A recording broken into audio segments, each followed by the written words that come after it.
number of portions of this very same Facebook thread. It's hard for me to know if I've seen this one before or if I know what it is. This has not been the subject of a prior ruling. Okay. I object to portions of page 432. It does discuss a topic that has been ruled to be inadmissible. So I'm asking that those portions of 85 be struck. They're irrelevant. Okay, can I see it? May I approach? Yeah, that might help. May I approach? That may or may not help.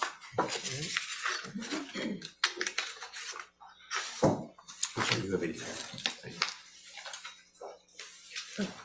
Do you want this?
I'm gonna give you another break, okay?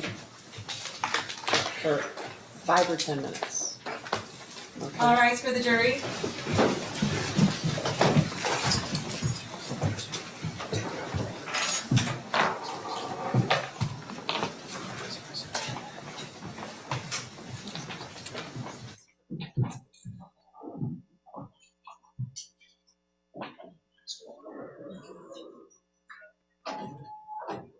All right, you may be seated. You can step down if you want to. It's up to you. Is it okay if I stand? Yeah, you can step. Okay. Yeah, it's up to you.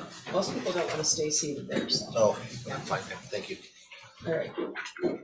So an issue came up. I'm hoping that we're not going to have to exclude the jury with every exhibit. So some of this I'm relying on memory. So a year and a half ago, some evidentiary rulings were made.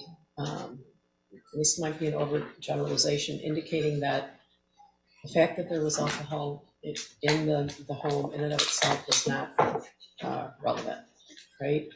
And then there was a ruling about, I don't think I had the prosecutor's attention. I'm listening, Judge. What's your, Sorry. okay, what, Sorry. yeah, what's your, okay, He's just what, bringing me up to speed. There wasn't room for me to interrupt. okay, all right, so, there was a ruling about, Council moved to exclude certain pieces of evidence, and this court made a record that was June the 27th of 22. okay, And in that record, actually it was page 40 of the transcript, the court specifically said, the court said that the court indicated that it was based upon a preliminary examination transcript. As the court recalls, neither party stipulated the exam transcript for the factual basis, and the court indicated that more evidence is being found even as we speak. I don't want to paraphrase because that's not a verbatim quote. okay, And in defense counsel's opening, so to bring the court up to speed on the record, counsel asked to approach and objected to any reference of alcohol. There's one text in this text message thread or Facebook thread between James and Jennifer. Jennifer on March 17th says, "Gonna get drunk and ride my horse." James responds, "Well, don't get drunk." They have a couple of more text messages in the midst of a conversation that is pertinent to our proofs. And that's because the next exhibit will be text messages from the school shooter to Jennifer Crumbley about seeing demons. And then there'll be evidence of a lack of phone calls, okay, lack of text messages back. And to get back to the court's ruling, the court said no evidence of alcohol or substance use unless it does show some type of parental neglect. okay, So these particular messages are the same time, the same date where the defendant's son is experiencing or stating that he's experiencing hallucinating. So Okay. this is all relevant. And Your Honor, my point is, on Exhibit 85, there are texts that do not need to be included to make the point that Mr. and Mrs. Crumbley were at the barn and not with their son. We're objecting to the texts that include buying beer, being drunk on a horse. They are irrelevant. They are also irrelevant to someone being a hypervigilant parent. I would consider myself a hypervigilant parent, and I have some cocktails once in a while. That issue is not relevant. The alcohol is not relevant. It's just an unnecessary part of this text to make them look like they're out drinking, when the whole point is that they're out with their horses and not with their son. Judge, it's not counsel's idea of what the point is.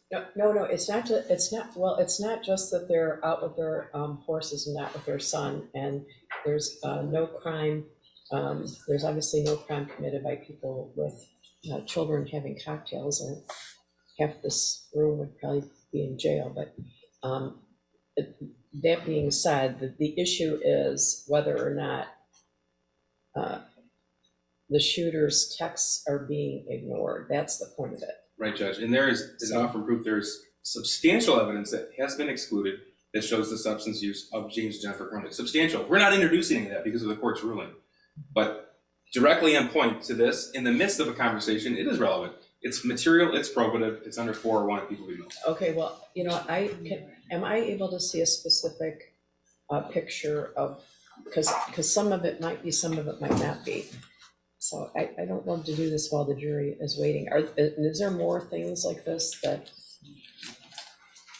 it's if the shooter is having some trauma, feeling some trauma and reaching out to his parents and they're ignoring him, that evidence to me is obviously relevant. Correct, Judge. So if I'm not objecting to all of 85. I'm objecting to the portions about alcohol. okay, Judge, the door has been open. Counsel specifically said, I think more than once, that her client is a hyper-vigilant mother. Hang on, nobody says anything about having a cocktail, but when there's evidence to show that they are drinking when the son is texting things to the mother, no call back, that's important, and it's important to show the jury what they actually did and spent their time on. okay, can I see the text thread again? And is that the only one, because the jury's pulling their heels on that? Is there any more like this? There are more like this. And Okay, well, maybe we need to do this at 6 o'clock tonight, or should have been raised last night. Okay, Judge, these exhibits were turned over a long time. I know, No. I got all these text messages a long time ago. okay, I found out what they were planning to use from the boxes and boxes of information I found that It's out ridiculous. on, Okay, you had this excuse me, on discovery. Tuesday night. Yeah, I've had this discovery, but I can't file a motion to exclude every single line of these things. I filed many motions. Okay. I filed a motion about the alcohol. This part of the text that they told me 2 days ago they're gonna use includes alcohol. I'm just asking that the alcohol portion be struck. Okay, I understand that, but I know that there's a lot of exhibits, and I know there's a lot of documents, but we could have had a massive motion in limine fest a while ago, right? So I am loath to make the jury sit there while we're going line by line through evidence. That's very problematic to me. I didn't intend for this issue to take a long time. I thought this would be a simple objection to just take out the text about drinking, and that's it. Okay, but, okay, so she says, I'm gonna get drunk and ride my horse, okay, so that might not be specifically relevant, but at what time is he? When she's on her horse, that's when he's texting her. Okay, And just because she's on her horse and he's texting her doesn't mean she's looking at the text and ignoring him and saying, I'm gonna have a drink instead of I mean. okay, my understanding was there was a large period of time where he was texting her and she was with her horse, and then maybe sent a picture of the horse, I don't know. Correct. Tell me. Right, Yes, she's that's out what of, Judge- you're gonna hear testimony from other witnesses that the cell phone signal doesn't work out where the horse place is. Well, then that's argument for counsel to make. It is. Right, but the fact that they're having beers out there with the horses is not relevant to the point the prosecution's even trying to make about the fact that they're unavailable and not responding to their son. Okay, there's a text from James Crumbley. This is not when I like to do this.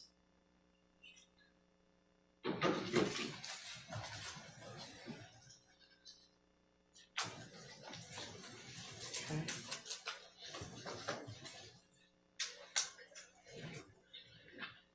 Okay, she says, gonna get drunk and ride my horse. That's at 1:30 in the afternoon. When do you say he's trying to contact her? That was a day during the week when she was at work. After work, she went to the barn, the text being around 5:50 p.m. When she's at the barn, we know that from pictures and metadata.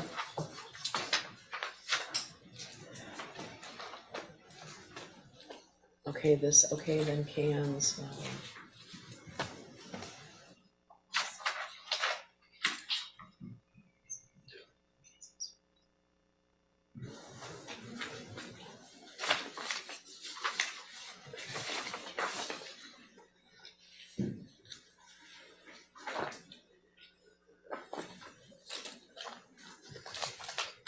And so the court is aware there are no other, we took all other reference out prior to trial of alcohol use in accordance with this court's order. Of course, that's subject to the door being open. The door was not open by me saying that she's a vigilant mother. Okay, so they go to the barn after work. Is that correct? Do we know what time approximately they go to the barn? Because this text is at 1:30, right? Those texts are from during the day when they're making plans to go to the barn after work. Right. And then Wait, that's not what I asked. What- I believe the text says something about leaving now at, Okay, so when are they at the barn in relation to his text about demons? At the same time, Okay, but is that at 5 o'clock, 6 o'clock, 7 o'clock, 8 the o'clock? first text, the house is not haunted, 6:03 p.m. Okay, There's a picture of James on a horse taken by Jennifer. There's a picture of Jennifer on a and you horse have no at the same objection to time. that. okay, all right. So she says, I'm going to get drunk and ride my horse. That she's expressing her intention for that evening. Correct. I'm going to allow that text, but not the next one about, well, don't get drunk, we are definitely gonna have some drinks, I need to stop and get me a 12-pack of Budweiser bottles, please, I'm gonna keep that out. All right, and, all right, I'm gonna keep that out. She is indicating her intention to go later and ride her horse and get drunk. And when she's riding her horse, when she's at the barn later, is when he is texting and getting no response. So I think that could be relevant to her ignoring her son. All right? Yeah, problem. Sure. But this text from James Crumbley, I'm going to exclude. Is there anything else in there that needs to so be excluded? Just for the record, page 432, Yeah. the second text, the Yeah, message the one back from James Crumbley. Crumbley. Is there anything else in there? I'm looking now. Yeah. Because I don't want to, No, we were making good headway yesterday, but now we're moving at a snail's pace, so.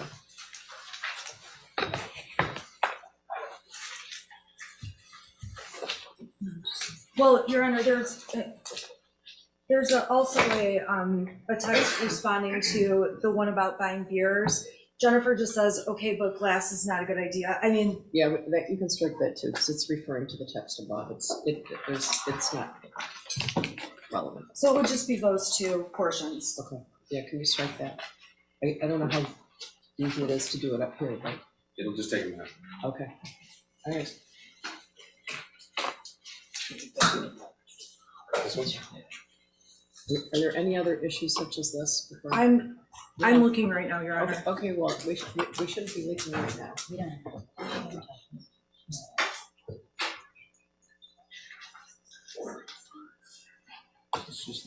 Your Honor, I mean, the next exhibit has been the subject of a prior ruling. Okay, I'm, good, that's a good way to do it. okay, exhibit 87, 88, 89, 90, 91, 92.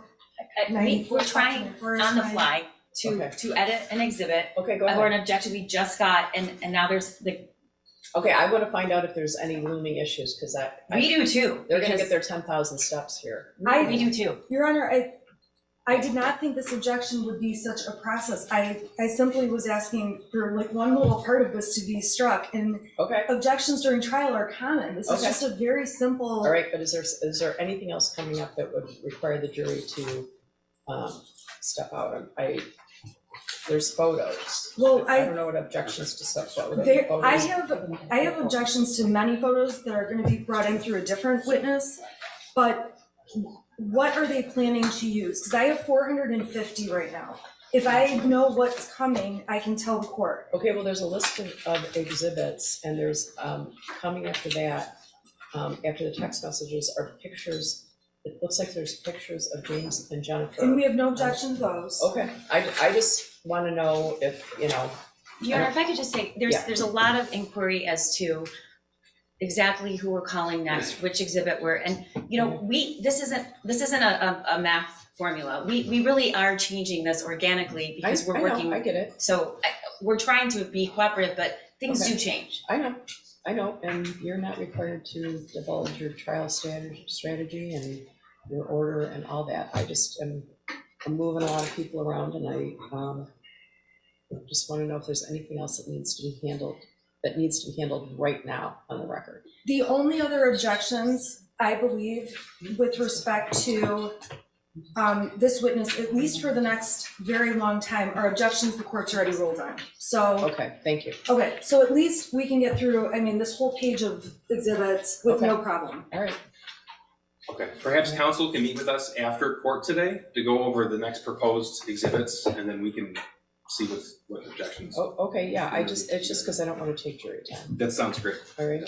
Thank Okay. you. All right, so, So 85 is modified and we're, yes. thank you. Okay. Are we ready for the jury? I think so. Okay. Everybody know.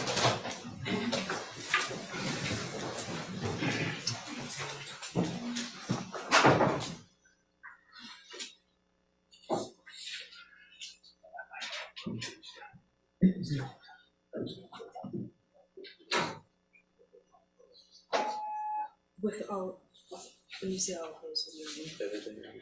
We're at 85 right now. Yeah, no, okay. These ones, just tell me how far you want to go, because I do agree with all those. Up through 100. Right, we're just already, that'll be easier. And then I don't have any objections. I mean, yeah.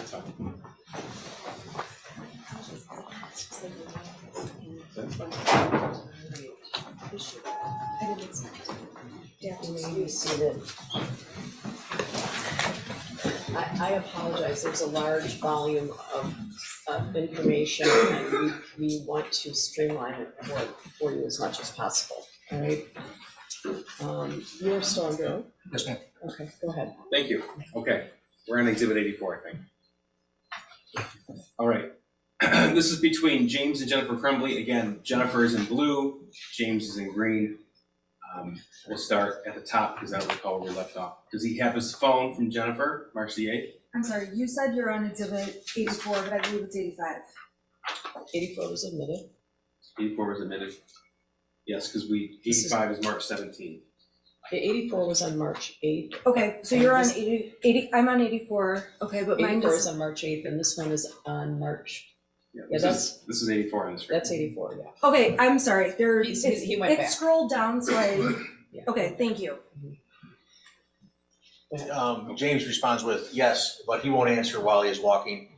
I will let you know the minute he walks in. Okay. Jennifer's response, I'm serious freaking out. Is he home yet? And then, okay, now we're moving on to 85. So James and Jennifer Facebook messages. This is from March 17th of 2021. And you've seen this before? Yes, sir. And this is admitted pursuant the order that we just had on the record, correct, Judge? Yeah. Thank you. Okay, March 17, 2021, 1:23 p.m. Jennifer writes, cool, leaving at 4 today. Fuck this place. James's response is what? LOL, you have your stuff for the barn? Okay. And then Jennifer's response, yes, gonna get drunk and ride my horse. That's March 17, 2021, 1:30 p.m. Correct. There's a response back. And then what does James say? James says, okay, then cans, you have the debit card. And Jennifer's response, I know, hate my job. Can you bring out last, please? He says yes. Correct? Right, yes, I'm sorry. Okay.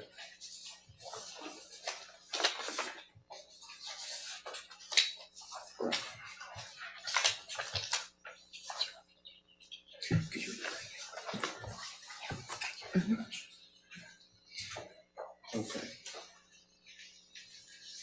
Now, on that same day, did you find any text messages from Jennifer's son to her of a concerning nature? This is March 17, 2021. Yes, sir. Okay. This is People's Proposed 86. I don't believe we have an objection to this. No objection, thank you. Is this 86? 86. 86 admitted. Okay. All right.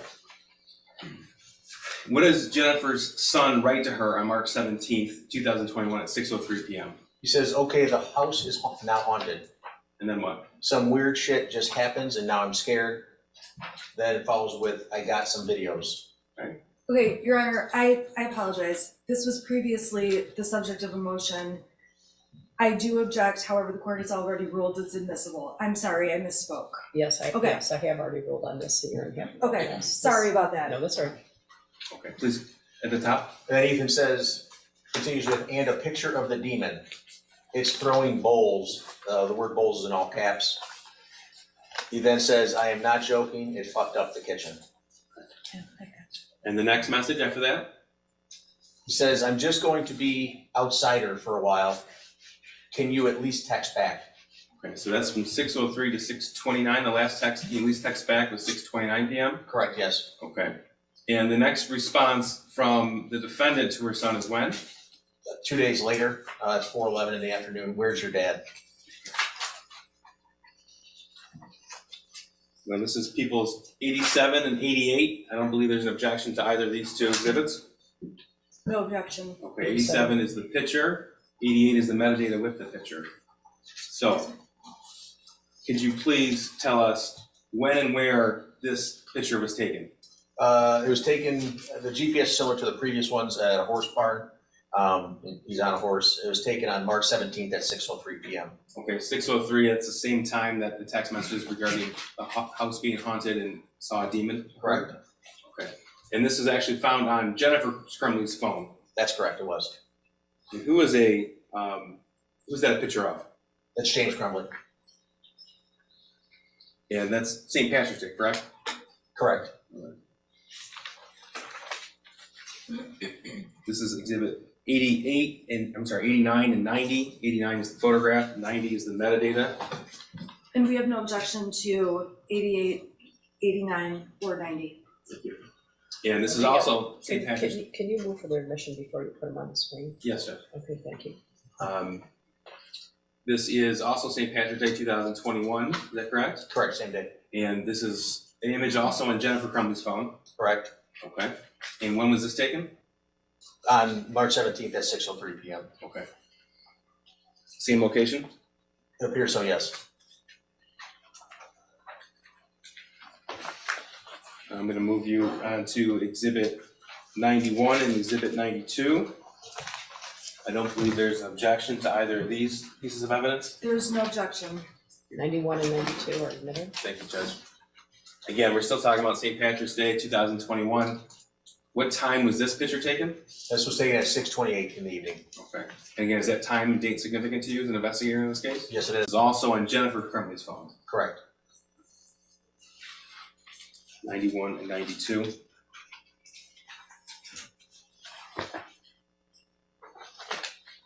'93, 94. We have no objection to 93 and 94. 93. Same location as the other photographs we just went Sure, through? yes, sir.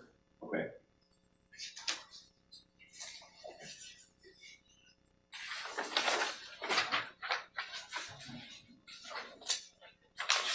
Now I'm going to go back to Exhibit 83. This has already been admitted. This is the phone log found on the shooter's phone. So the time we're speaking of, those text messages where he sent his mother indication that he was seeing bowls fly off the shelf from the demon, that was between 6:03 p.m. and 6:29 p.m. Is that right? That's correct. Okay. So we already saw that there was not a text back from Jennifer Crumbley, but tell us about the phone log. What did these show? It shows a phone call from Jennifer Crumbley at 7:24 p.m. Okay. So that's about an hour and a half after he texted about the house being haunted. That's correct. And that was a 19-second call? Correct. Okay. Now I'm going to move on to March the 19th, 2021. This is a Facebook conversation between James and Jennifer regarding their son that day. This is People's 95. I don't believe I have an objection to this. No, there is no objection. 95 is admitted. Thank you. Okay. Again, Jennifer in blue, James in green. Correct. Okay. She said, "Is he awake?" And what did James respond? James responds with, yeah. Jennifer wrote, "How is he?" James then responds with, he woke up looking like he had way, in all caps, W-A-Y, too much to drink last night, complaining about a headache. Okay. And then her response is, "Well, he was really worked up and out of control, so I can see why." That's March 19th, 21 at 9:41 a.m. Correct. About 48 seconds later, she wrote, "All I know is he needs to eat, go to work, and work hard and not complain, and he can get his stuff back." Correct. And then March 19th later on, you responded, "I didn't get it." That's Jennifer Crumbley's words? That's correct, yes.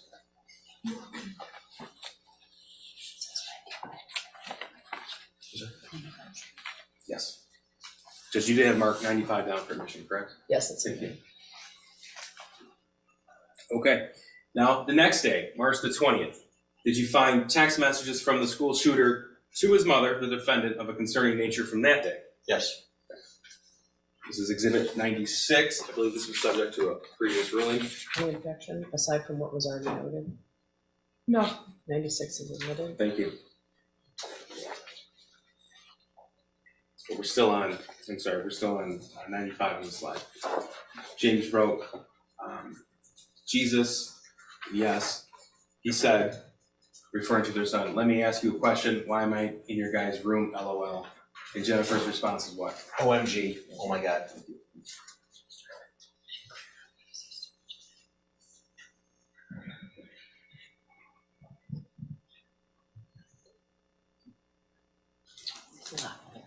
Yeah. Which exhibit is this? I have to back up just a little bit, Okay. Judge. Sorry, thank you. So just to make sure everybody's on the same page, this is Exhibit 95. This is from March 19th, 2021. We've already gone through these. At 9:41 a.m. when Jennifer wrote he was really worked up and out of control. In the same text message conversation, there's no breaks in this exhibit. And the conversation continued. James wrote what? I totally thought you were giving him a Xanax last night, ... And Jennifer's response was, Does he seem better? and then No melatonin. James wrote what? I know, And Jennifer wrote, but he hasn't had one before, so I should have only given him half. and then James' response is, he is doing his school, says his head hurts. He took Tylenol. Correct. Okay. And Jennifer's response was, is he okay to work? That's at March 19th at 11 a.m. Correct. And James's response, Was, yeah, and that's Yeah. also, it's 11:13 a.m. correct. Okay. And then Jennifer wrote 11:38 a.m. on March 19th. Does he remember what he did? Correct. Okay. And what was James's response? James responds with, dude, I am working on a demo right now. I have not talked to him and he is doing school. And then her response is, Okay then, geesh. okay, thank you. Now, this is 96 that we just admitted. This is from March the 20th of 2021. And again, did you find text messages from the school shooter to the defendant of a concerning nature? Correct. Okay, in the blue, that's all the school shooter's words? Correct. Okay, what did he write to her? He starts with, I finished picking up the room that was at 2:38 on the 20th. 2:33? 2:33, I'm sorry, Okay. yes. He then says, I cleaned until the clothes started flying off the shelf. And then what? This stuff only happens when I'm home alone. Okay, that's March 20th, 2021 at 2:34 p.m. Correct. And this is the same date and time? Yes, it is. And what did he write? I picked the clothes back up though. Okay, that's March 20th at 2:34. Correct. And when was the next response to that? By Jennifer was on the 22nd of March at 8:17 p.m. So I'm going back to Exhibit 83, which is the phone log found, recovered off of the school shooter's phone, specific to these days. Okay, so we just went through March the 20th, and those messages were sent about 2:30 in the afternoon, if you recall, is that right? Yes, sir? Okay, and were there any phone calls in that time period? No, there was not. Okay. In fact, the next call was 6:37 p.m. on March the 20th. Correct.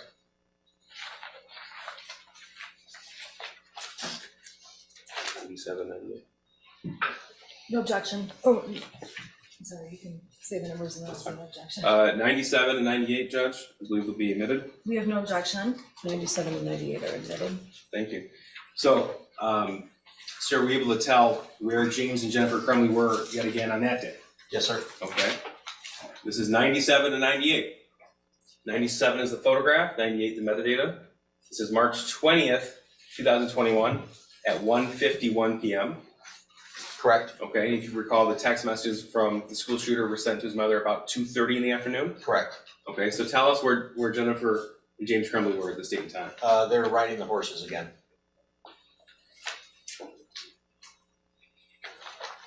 $99 and $100 No objection. Is it 99? and $100. No objection to either one? No objection to either one. 99 and 100 are admitted. Thank you, Joe. Okay, now this was taken off of the last picture. Was taken off of James Crumbley's phone, 97, 98. That's correct. 99 and 100 were taken off of Jennifer Crumbley's phone. Correct. Okay, so the capture time here, March 20th, 2021, 11:58 a.m. That's correct. Okay, so then that would indicate to you that they were at the barn at least from that period of time until at least 1:51 p.m. Correct. Okay.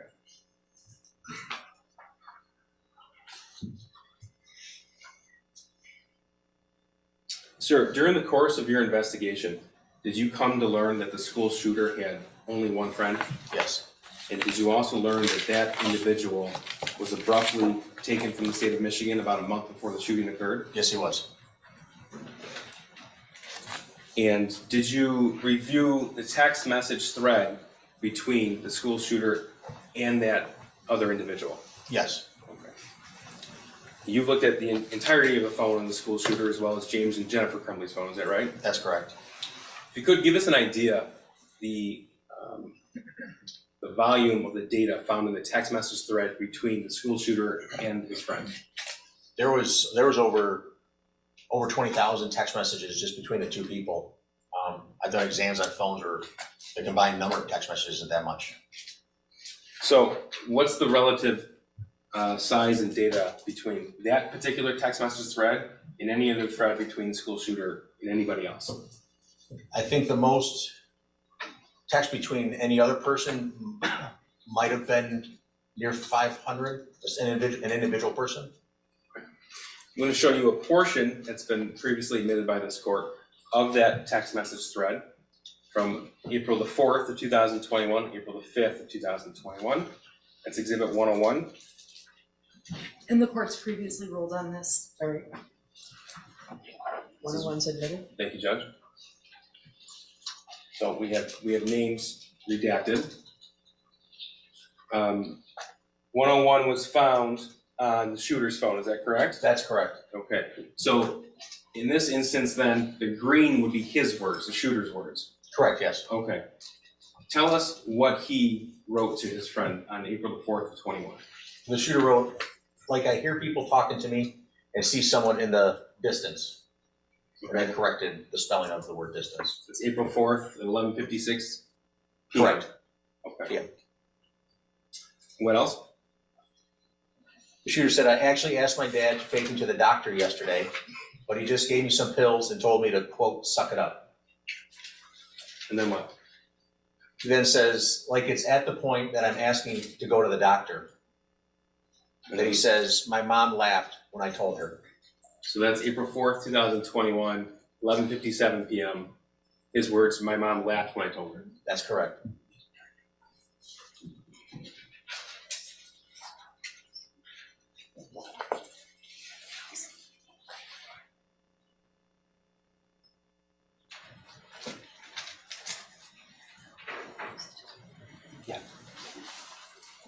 Okay.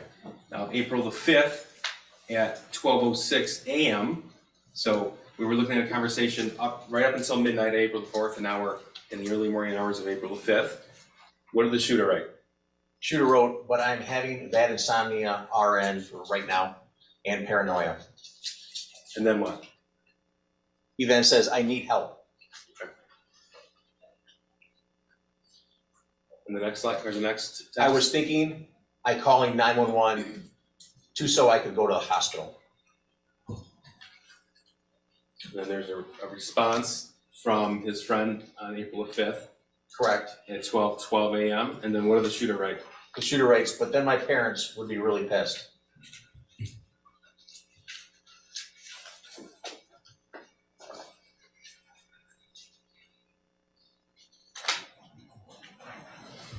Now, April the 5th, 2021 at 12:38 a.m. What did the shooter write? The shooter writes, I'm going to ask my parents to go to the doctors tomorrow or Tuesday again.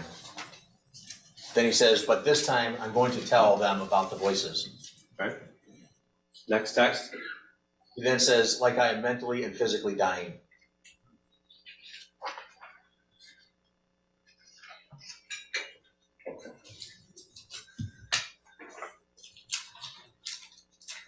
Before we get to Exhibit 102,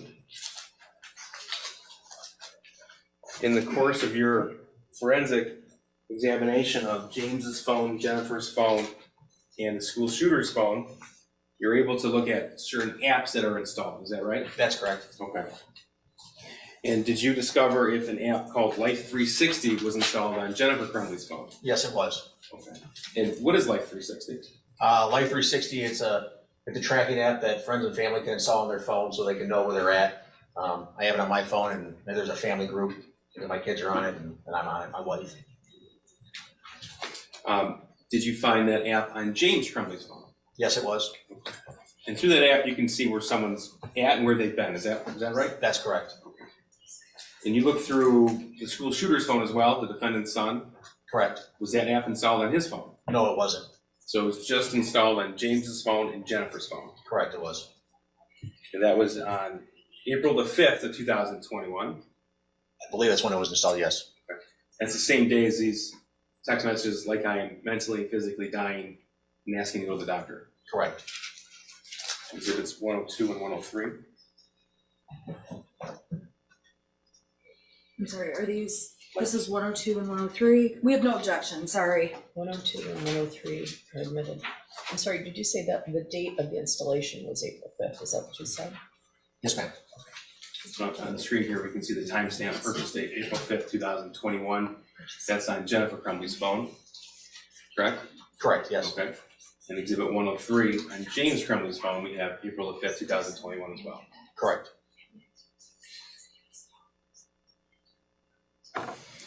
During the course of your evaluation of all the electronic information, digital evidence available to you, did you uncover evidence in the spring of 21 of Jennifer Crumbley talking to a friend about what she saw as depression in her son? Yes. And were you able to review a Facebook conversation between Jennifer Crumbley and actually the school shooter's only friend's mother? Yes. Okay. So I want to make sure that I'm clear with you. In April of 2021, which is the same month of these text messages, Jennifer Crumbley texted her son's only friend's mother, correct? Correct. Okay. And in that conversation is when you uncovered concerning text messages as an investigator to this case. Correct. This is 104. Thank you, and let me just take a quick look, I'm sorry. Yeah, I have no objection to this, thank you. 104 is admitted? It's just 104, right? Yes, thank you, Judge. Okay, this is April 29, 2021. Now, this is from Jennifer Crumbley's search warrant return, correct? That's correct. So she's green in these. Correct. All right. So what does she write? She starts with, Ethan isn't bowling tonight, just want to let you know. Not sure if they need a partner or not. Okay, and then her son's friend's mother, also named Jennifer, writes, is he feeling okay? Correct. And the defendant's response? She responds back with, yesterday he wasn't, and he's been acting kind of depressed, so I don't know what's going on. Okay, this conversation continue? Yes, it does. What does the defendant write? The defendant says, I'm not sure if there's something bothering at school. He really doesn't feel good. I can't get anything out of him. Okay. And the person she's communicating with writes her son's name too. He stayed home from school today. The only time he's happy is when he's with the school shooter. Correct. And then her son has 2 E's and 2 D's. I'm wondering if he's worried about that. That's the other individual worried about her own son. Correct. Okay. That's 5:24 p.m. on April the 29th. That's correct. The conversation continues. What does the defendant write? The defendant says, yeah, this is all new to me. I'm not used to Ethan being moody. He's usually pretty happy, and we'll talk about anything. I do know Ethan's been stressed about school and his grades. We called the school, but she wasn't in. Social, do it tomorrow. I think his grades have a lot to do with it. He just got to a point where he got so far behind, we were out of town. He's having difficult time making it up. And then the other individual writes, I'm sorry, her son's struggling too. To be honest, I'm sick of fighting with him about it. Stupid online school really messed him up. I'm thankful her son has the shooter as a friend. They laugh and have a great time together. That's April 29th at 5:31 p.m. That's correct. Okay. And then what does Jennifer respond? Jennifer responds with, yeah, me too. I'm just glad they're still getting along. And it wasn't an issue with those two as to why he was being depressed. The online school is horrible. I've given up too. I just told him to do the best. Don't worry about it. Next year is a new year. Okay, and then what's the next text? She says, maybe if, referring to the shooter's friend, feeling better, if he wants to come over after work on Saturday, he can take him up to go bowling and make up their scores. He's more than welcome to stay the night and go to work in the morning. We set up a little shooting range in the backyard for Ethan's BB gun. They could do that. Okay. Okay, and the response was her son's been excited to shoot. Correct. Okay, and that was April 29, 2021? Yes. Okay, now, around this time frame in the text message conversation and the videos on the school shooter's phone, did you discover extremely disturbing information? Yes, sir. Okay, and I'm not asking you to go into detail, but as an investigator, it was important to you. Yes, it was. Okay, and in fact, it was in the days after these messages were sent? Yes, it was. Okay, and the school shooter shared that with his friend, his only friend he had. That's correct. You mentioned that his only friend was taken out of the state Correct, and it seemed to be without notice to the school shooter. correct. Did you uncover evidence that either James or Jennifer Crumbley commented on the fact that his only son was taken, or his only friend was taken out of the state? Yes, This is exhibit 105. Yes, I have no objection to 105, thank you. 105 is admitted. And you said that was around about a month before the shooting at Oxford High School? yes, it was. Okay. So, this is from Jennifer Crumbley's Facebook, again to the mother of her son's only friend. Correct. Okay, and this is October 31st, 2021, 9 o'clock in the morning? Yes. Okay, and what does she write? Jennifer writes, James filled me in on Ethan's friends last night.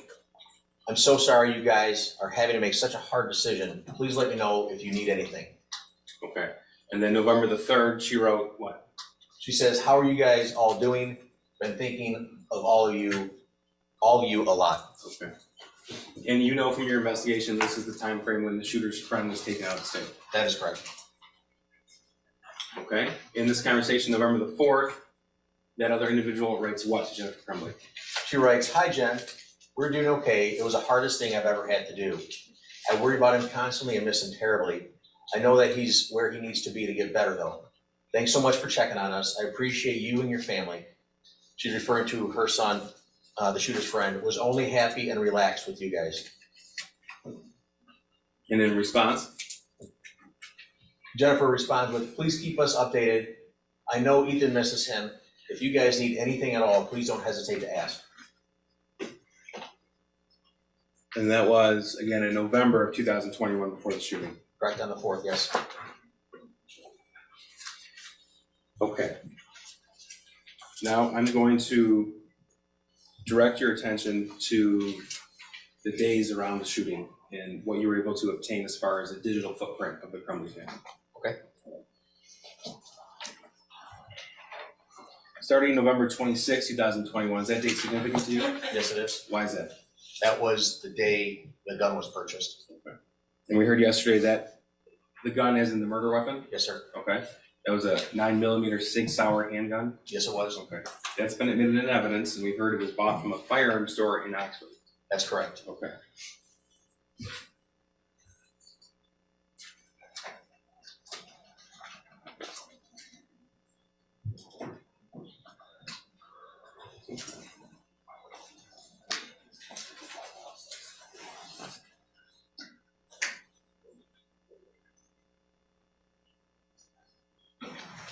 This is 106?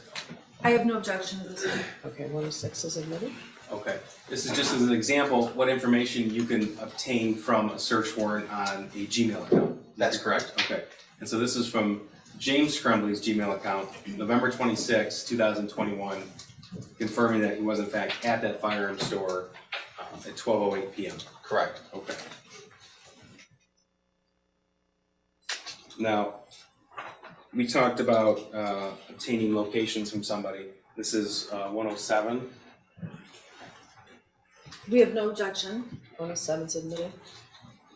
But before we get into 107, Exhibit 417, it's a video. Sir, in your analysis of the shooter's phone and Jennifer Crumbley's phone, social media accounts, you were able to obtain videos taken by the school shooter with that handgun, the murder weapon? That's correct. Okay. So 417, people moved to admit and publish to the jury. It's a video taken from November 26, 2021. And Your Honor, I'm sorry, I have to just take a look really quick, because Okay. we just jumped ahead like a couple. Yeah, it's 417. Yeah, let me just take a quick look, I'm sorry. Oh, it's all right, there's a lot of. And actually, I don't have 417 in the exhibits that I was given. Can I see?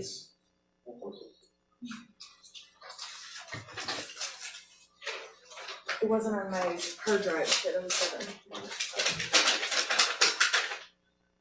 Okay, Your Honor, I have no way to play this, and I don't have this.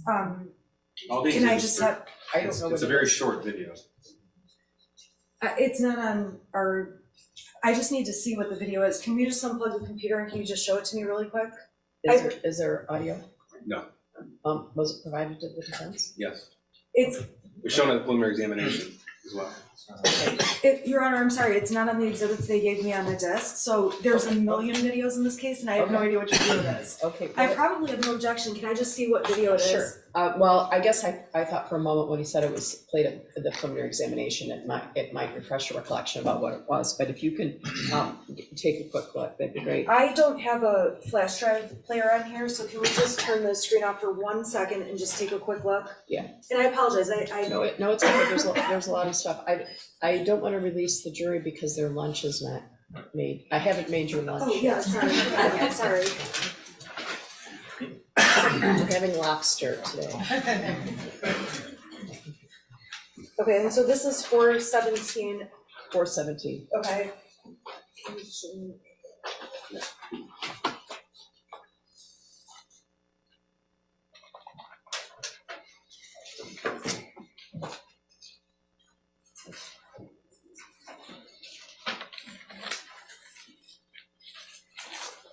Okay, we have no objection to this one, and I apologize, No, it's all I right. just didn't have it. No, I Thank get you. it. I get it. Yeah, it's a lot of stuff. Okay, so 417 is admitted.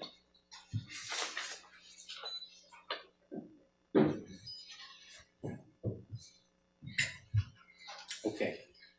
May I, Judge? Sure. Thank you. Now, this is what you obtained from the shooter's phone, and it was captured 6:39 p.m. on November the 26th, 2021? That's correct. Okay.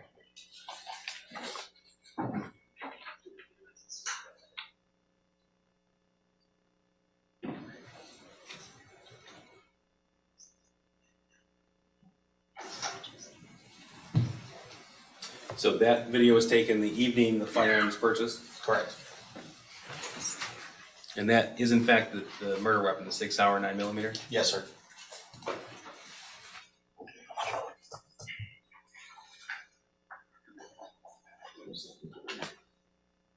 I have no objection to those.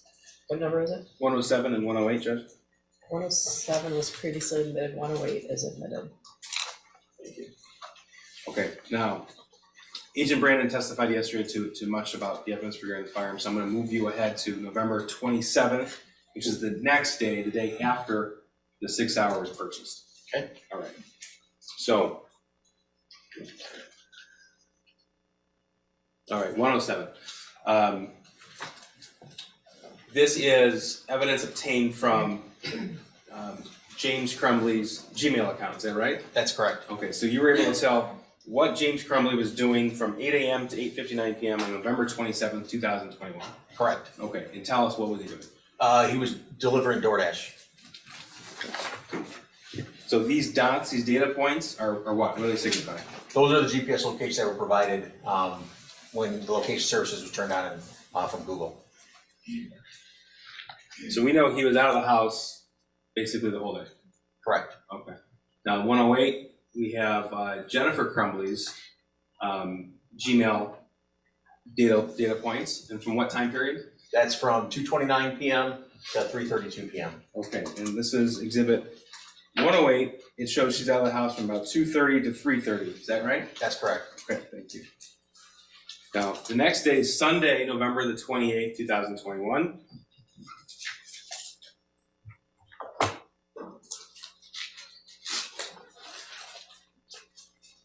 Could you get a feel for what Jennifer Crumbley was discussing based upon her Facebook messages, what her plan was doing on November the 28th, 2021? Yes. Okay. And in fact, you recovered chat history with an individual named Kira Pennick? That's correct. Okay. And through the course of this investigation, did you come to learn who that person was? Yes, I did. And who was that? She was the owner of the horse farm. Okay. That's the horse farm where Jennifer and James Crumbley would board their horses? Correct. Okay. So she's going to testify later on in this trial, but you reviewed their Facebook chat history? Correct. Okay. So that's 109. People move to that 109. Your Honor, can I just have one moment? This is a, It says it's a thread between your client and Kira Pennick on November 28th. That's what it purports to be. okay, and the exhibit that I received from the prosecution is 967 pages long. So I'm thinking that what I got is not It's not It's what, pages 930 to 933. We're not gonna go through 1,000 pages. well, no, I'm Well, just, let's do it. okay, I'm sorry, so what pages are they admitting as? 930 to 933. Okay, 9:30 to, okay, give me just a moment, I'm Okay. sorry. I got the whole file, like, It's on the exhibit list. With Yeah, what there's, pages. if the exhibit list indicates, this exhibit list is what I got on Tuesday. I'm not sure when it was shared with the defense, if it was the same day or not, but it says pages 930 to 933 are the only ones they're seeking to highlight. I know, I'm just scrolling. Okay, go ahead. It's just taking me a little bit to scroll Okay. through. Okay. Ooh,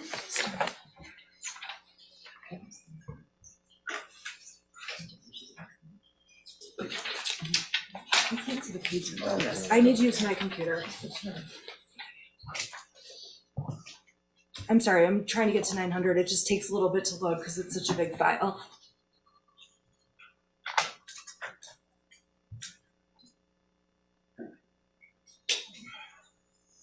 Okay, so it's pages 901 to, 930 to 933. Exactly Sorry. what was written on the exhibit list. and I'm trying to get to the pages. The file they gave me is much larger than 3 pages. Okay.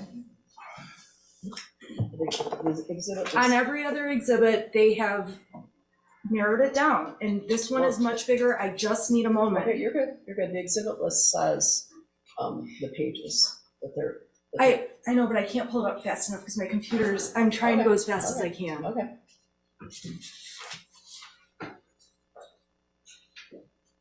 Okay, I have no objection to this. Okay, thank you. 109 is admitted. Thank you. And this is a portion of exhibit 1. Okay, so green is who? It's Jennifer. Okay, and what's she writing?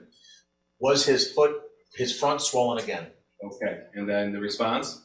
That's from Kira Pennick. Right, I'm the same, I'm not sure, I'm not doing chores, but I'll ask my dad when I see him. Okay, so did you come to learn when Jennifer writes, "Was his foot swollen again?" She's referring to one of her horses. Correct, yes. Okay. And Kira's response? If Billy keeps stocking up, I think you should have the vet out for him. Just want to make sure it isn't anything serious. And Billy's who? The horse. And Jennifer's response? He's got mid-fever. James is coming out in the morning to put some stuff on him and calling vet for antibiotics. And then she corrects with mud. Okay. Billy's one horse and they have 2 horses at this point, right? Correct. Okay. And then what does Kira say? Kira, then, that's crazy, never seen it react like that. Want me to just put stuff on it daily? I can. I didn't do chores this weekend, so don't know if it got done. So the last message in this exhibit from Jennifer Crumbley to the individual who boards those 2 horses is November 28th, 2021. That's Sunday, 8:18 p.m., Sunday night. Correct. And she writes, "Yes, let's do Tuesday. I'll have James leave the mixture out there. I don't think he's sore from the ground. He's just fine lunging. Just need to keep moisture off his scratches and get him on antibiotics. Should be clear in a week." That's correct. And that's again in reference to one of our horses. That's correct. Okay. Now, did Jennifer go to the barn that day? Yes. When you say that day, you mean the 28th? Yes, thank you, Judge. This is 110, 111. No objection to those. 110 and 111 are admitted. Thank you. 110, this is from her Gmail search warrant return. We can tell that she's at the barn at noon on November 28th. That's correct. Okay, and she's back at home. This is exhibit 111 at about 2 o'clock. Correct. All right. Now moving on to Monday, November the 29th. That's the day before the shooting, right? That's correct. Okay. Now, what's the first thing that you see of importance to you as a forensic investigator from the day before the shooting that occurred on one of her devices? It was a web history search or a web search. Okay. This is exhibit 113. We have no objection. I just want to make sure, I'm sorry, 112 was admitted. No, 112 was not omitted. That's Yeah, 112 was not admitted. Yes. Okay, okay, so 113, we have no objection, thank you. 113 is admitted. Thank you. Okay, 113 This is a snippet from a Cellbrite extraction report of Jennifer Crumbley's web history. That's correct. Okay. So tell us, please, what was she researching November 29th, 2021 at 3:05 in the morning? In the second column, you can see where it says research clinical depression treatment options. There's Yahoo search that was used. Okay. And in the third column, you can see exactly that's what was in the URL bar, the web address bar that she typed And that's the day before the shooting in the early morning hours? at 3:05 a.m.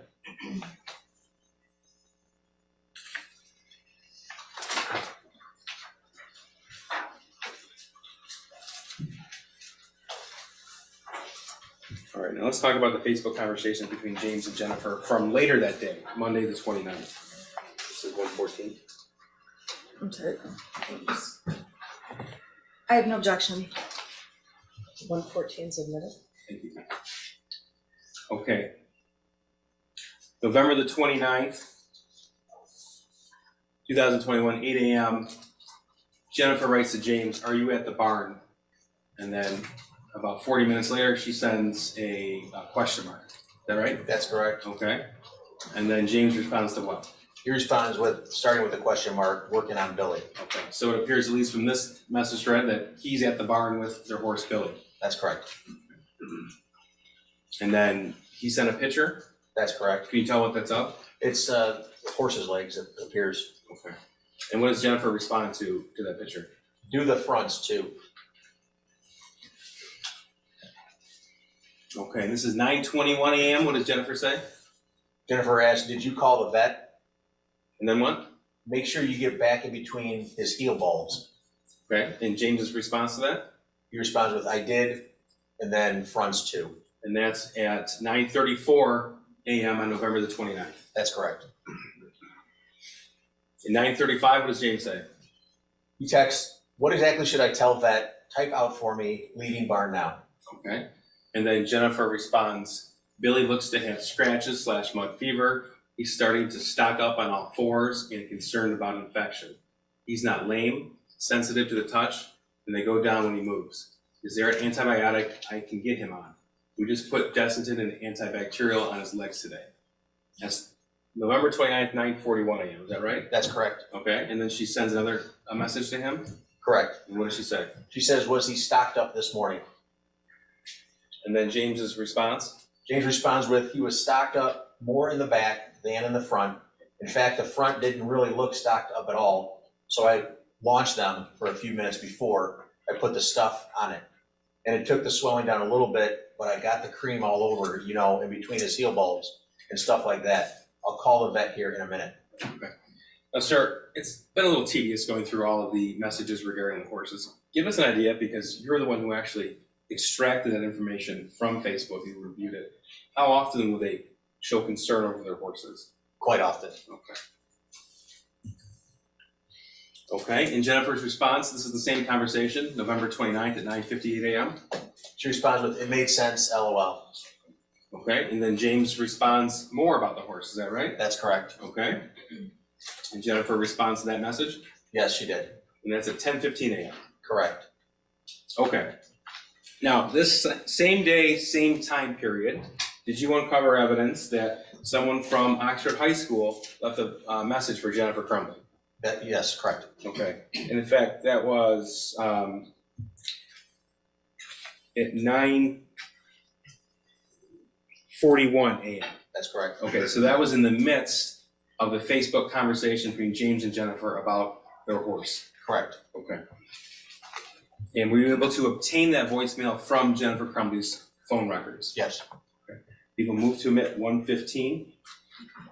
No objection, Your Honor. 115 is admitted. Thank you. Hi, Ms. Crumbley. My name is Pam Fine. I'm calling from Oxford High School, and I'm here with Mr. Hopkins and the counselor. I was just calling to let you know that we just spoke with Ethan, had really nice conversation. One of the teachers had sent an email to the office that she was concerned that Ethan, when she was walking around the room, catching assignments, that he was on his phone looking at bullets and that sort of thing. So she just wanted to have a conversation. We did. We said he assessed the shooting range with you this weekend, and we were like, yep. guns are a hobby for a lot of people and shooting ranges, and that's perfectly normal. And that we just wanted to make sure I had a conversation with him about the things he searches at school, and things versus searching at home, like, you know, can give a good example of like if the teacher makes beer, at home, perfectly normal and healthy, but yeah, using searches for making beer at school. So we had a conversation, he was great, he was like, yep, I get it. So I just wanted to let you know that we did have that conversation with him, and, about 5 minutes, and he was like, wow. All right, if you have any questions, you can give me a call, otherwise, have a great holiday, thanks, bye-bye.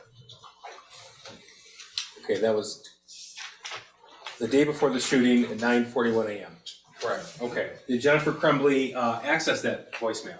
Eventually, yes. Okay, this is exhibit 116. We have no objection. 116 is admitted. Thank you, Joe. And according to your analysis, she accessed the voicemail at 11:49 a.m. That's correct. Okay, so that's still in the midst of the conversation she was having with James about their horse. Correct. Did you uncover evidence that Jennifer Crumbley texted her son about that voicemail? Yes. Okay. This is exhibit 117. I have no objection. 117 is admitted. Okay.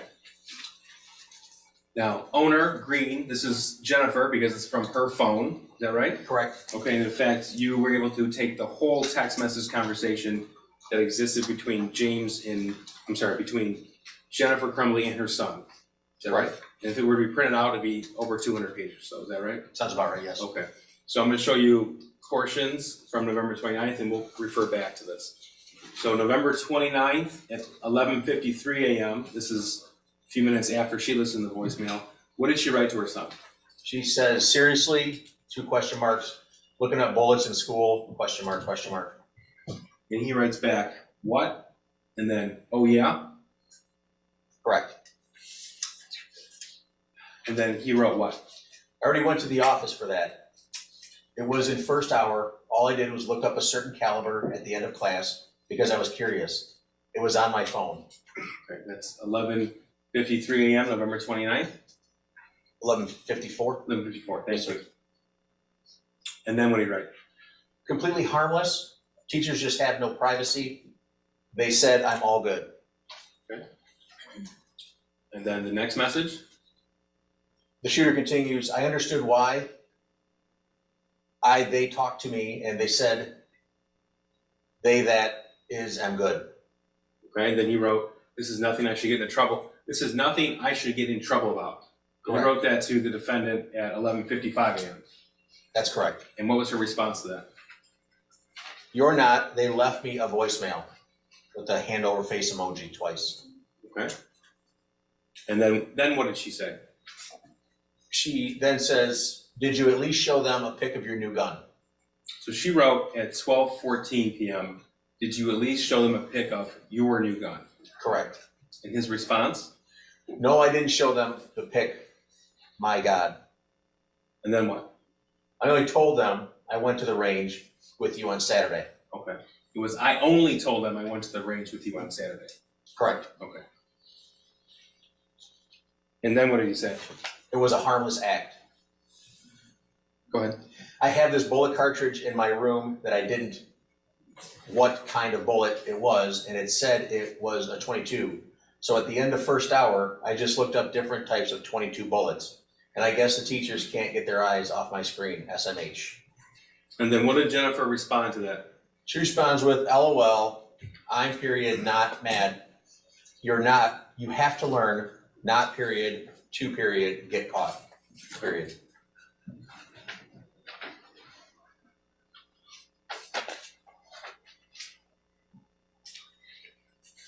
And his response to that? IK or I know, LOL. And then? 2 laughing emojis. And then he responds with, I just didn't want something this little to get me in trouble because, well, I didn't want to get in trouble, LOL. Okay, and then what did he write? The shooter says, I want to hear the voicemail when I get home though. Also, I never tried to hide me looking up the bullet. I just didn't think a teacher would be staring at my phone. And then what did she say, the defendant? She says, okay, I saved it. Sir, did you find evidence that Jennifer discussed this incident with her husband, James, that day? Yes. This is 118. Thank you, no objection to 118. 118 is admitted. This is a Facebook message between James and Jennifer Crumbley. Correct. Okay. And then Jennifer's now in blue. Correct, yes. Okay. And what did she write? She writes, Ethan, tell you what happened today. And his response? James' response was, yeah. And correct me if I'm wrong, but there's no further discussion between the two of them on Facebook Messenger. No, there is not.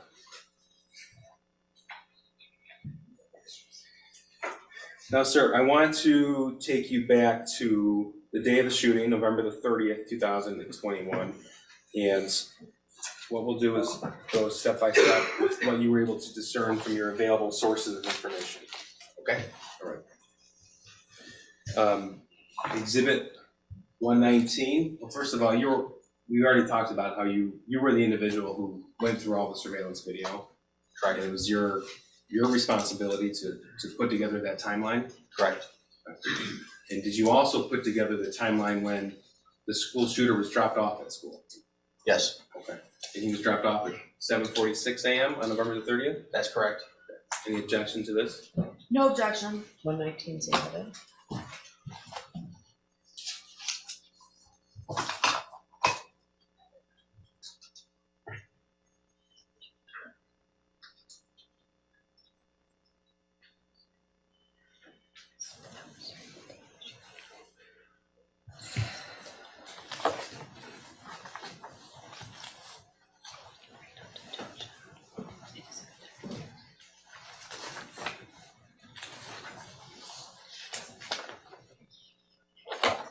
Do you see him being dropped off? Yes. Same with the gray hoodie and had a black t-shirt on. Right there? Correct. Judge, in looking at the time, this might be a good time to break for lunch, given the fact that we're starting to go through the evidence from the day of the shooting. If their lunch is ready, Yeah, well, that's a good point. just because this is now it's a transition. Oh, okay, all right. Your lunch is here, so, I wanna let you know that because you're on the stand right now, you're not allowed to discuss your testimony with anyone until you're finished testifying, okay? Lance? Oh, I'm sorry, ma'am. I apologize. I apologize. I didn't Yes, mean to ma'am. wake you up. No, I'm awake, Anthony. I'm sorry. Okay, all right. I was thinking. We're in the middle, don't do that. We're in the middle of your testimony, so you can't discuss your testimony with the other side. Absolutely. Okay, You can't step eat down. lunch. You can eat lunch, you can eat lunch, just can't talk about things, all right? So you can step down, all right? So, can we come back at quarter to one? That's enough time, right? So your lunch is ready and in the table, okay? All right, for the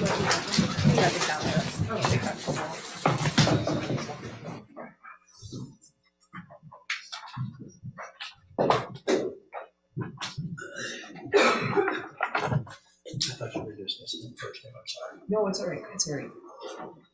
I like the jury to know that I'm telling you that, so they understand that. Okay, they can take her down. There's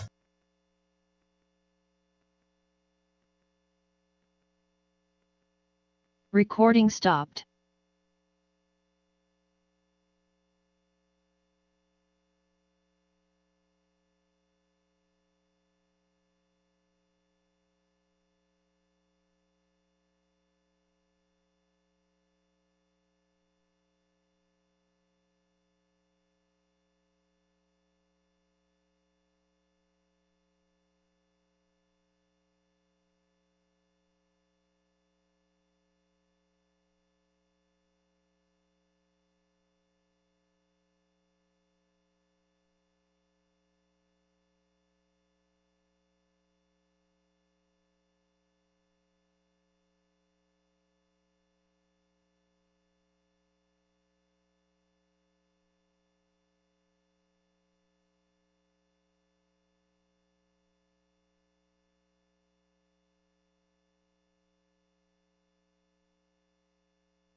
be seated.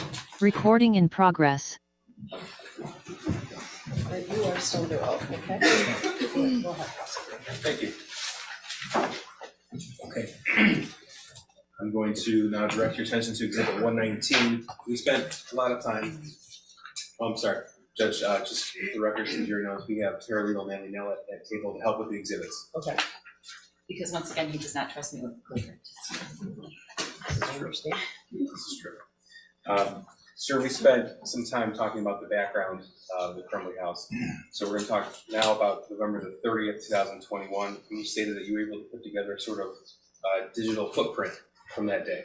Correct. Okay. So Exhibit 119, which has been admitted, this is the Oxford High School surveillance video from when the defendant's son was dropped off. Is that right? Yes, sir.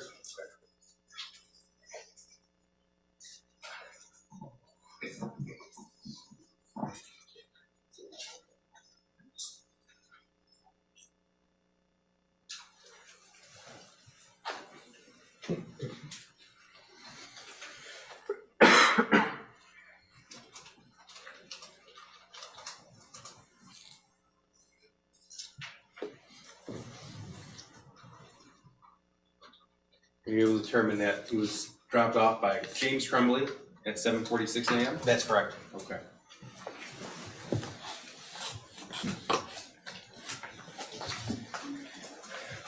Were you able to determine the time that Jennifer Crumbley got to her place of employment that day? A little after 9 in the morning. It's Exhibit 120. We have no objection to that. Thank you. Sir, this is a screenshot from surveillance footage of her employer on November the 30th, 2021. And that's Jennifer Crumbley on November 30th, 2021, entering that building at 9:04 a.m. Correct. Now, shortly after she arrived, did she receive a phone call from the school? Yes, you did. Exhibit 121. We have no objection. 121's admitted. And this is a snippet from her phone log, would that be correct? That's correct. Okay, so November the 30th, 2021 at 9:24 a.m. was a missed phone call, and that's from Oxford High School. That's correct. Okay, and she called the school back at 9:27 a.m., is that right? That's correct. And they had a 5-minute and 43-second conversation? Correct. Okay.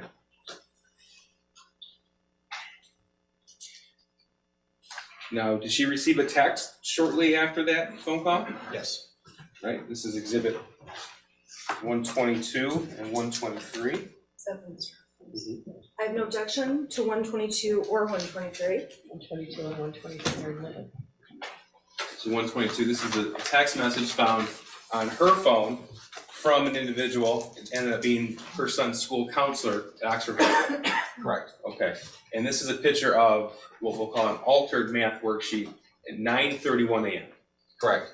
All right, and if you were to click on that link, this would come, correct? Okay.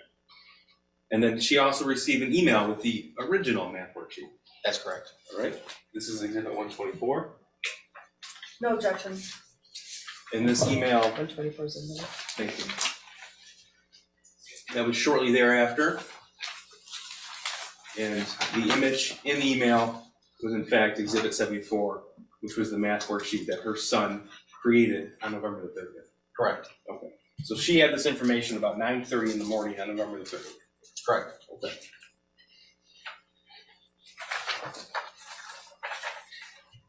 Did Jennifer contact James right after that?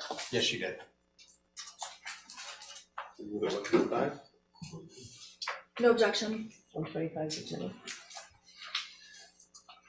So this is the Facebook message chat, the one that was deleted from Jennifer's phone. Blue is Jennifer Crumbley, is that correct? That is correct. And green will be James Crumbley. That's correct. Okay. So at 9:33 a.m., what did Jennifer write to James? Call now with now in all caps, emergency.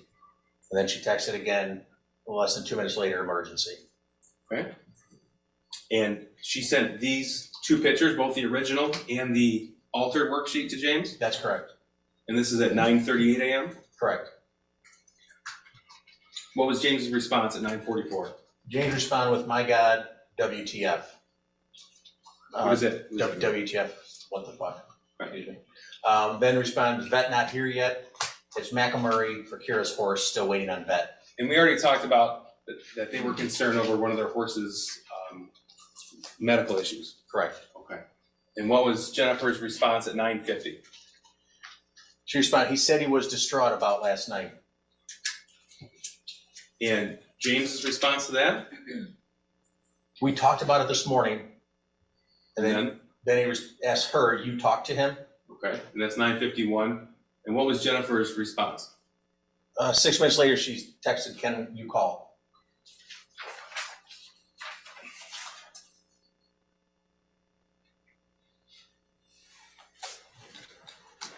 Did Jennifer leave her work and head to the school? Yes, she did.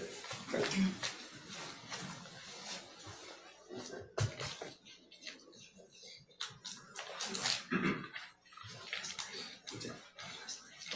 Did Jennifer Crumbley also text this picture, Exhibit 74, to anybody else at that time? Yes, she did. Okay. This is Exhibit 126. We have no objection? 126 is admitted. Now, she sent this picture, this text to Andrew Smith at 10:05 a.m. Correct. Okay. Did you learn who Andrew Smith was? Yes, I did. And that was her boss? Yes, it was. Okay. And what did she text with the caption on this picture? She said, "I have to go to my kid's school. Counselor just called, and this is what I'm dealing with. I'll be back 11:30 to 12 at the latest."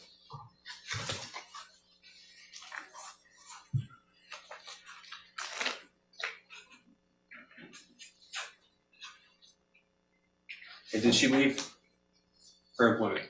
Yes, she did. This is 127. No objection? 127 is admitted. Okay, this is her leaving at 10:06. Yes.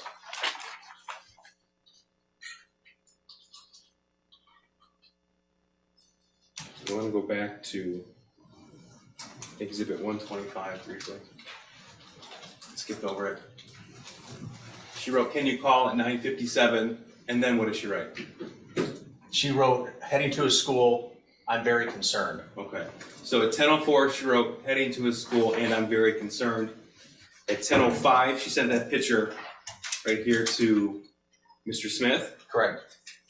At 10:06, she walked out the door of the building. Correct. Okay. Did James and Jennifer Crumbley have a phone conversation at this point? Yes, they did. Okay. This is 128. No objection? 128 is admitted. And sir, this is a snippet from the call log found on Jennifer Crumbley's cell phone. Is that right? Yes, it is. Okay.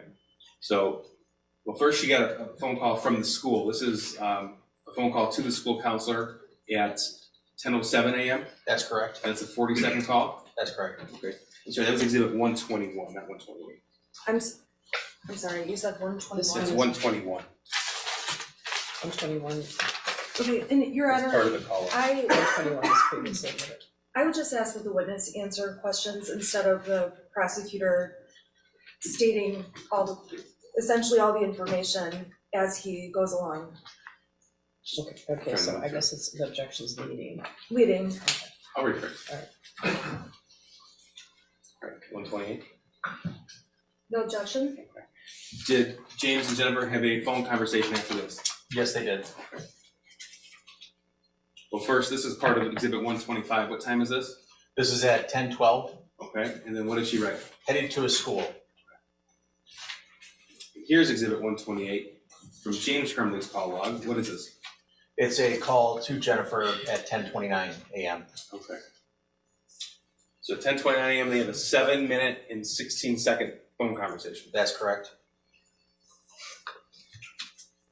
Did both James and Jennifer Crumbley arrive at the Oxford High School? Yes, they did. Okay. And approximately what time did they arrive? It was around 10:20, somewhere around there, I believe. Okay. If I showed you a timeline that indicated 10:37 arrival, that sound right? Yes, I apologize. Yes. That's fine. Yes. Okay. Now, we had discussed this portion of the case at a previous hearing, and you had indicated they had arrived in one car and left in one car. Did you find that to be accurate? No, it was inaccurate. Okay, so tell me what happened. It was, so the video system that they have only starts recording when there's enough motion to save space on the system. So they were too far away from the camera to pick up. When I initially saw them, all of a sudden they just appeared in front of one of the cars. So I assumed that they had come together, Okay. And what did you come to find out? that they had drove separately. Okay. So Exhibit 129 is a portion of the Oxford High School surveillance video that depicts their arrival and the period of time they were inside for that meeting with the counselor. Is that right? Yes, correct. Okay. People moved him at 129. I have no objection, but I'm just wondering if it's the actual video, that's Correct. That's the exhibit. Okay, no objection, thank you. 129 is admitted.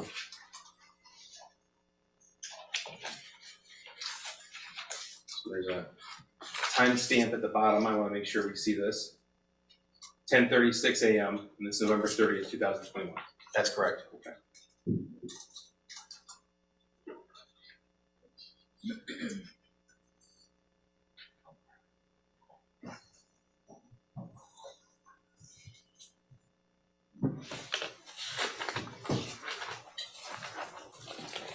And let us know, please, when you see either the defendant or her husband.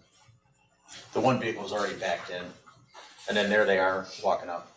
They as the defendant and her husband Yes, in the magnified area. correct, yes.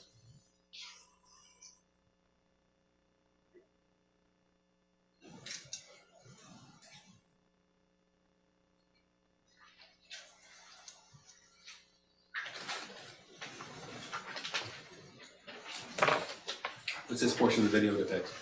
Them coming into the school, What area of the school? the front by where the offices are. Okay. This is 10:39 a.m. Correct.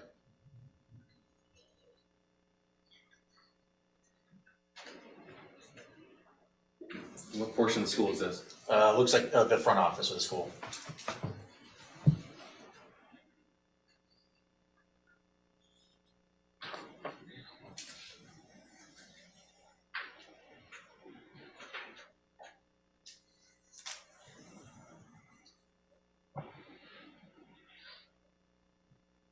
Now this time right here, that's a broken clock, correct? It is correct, it never changes.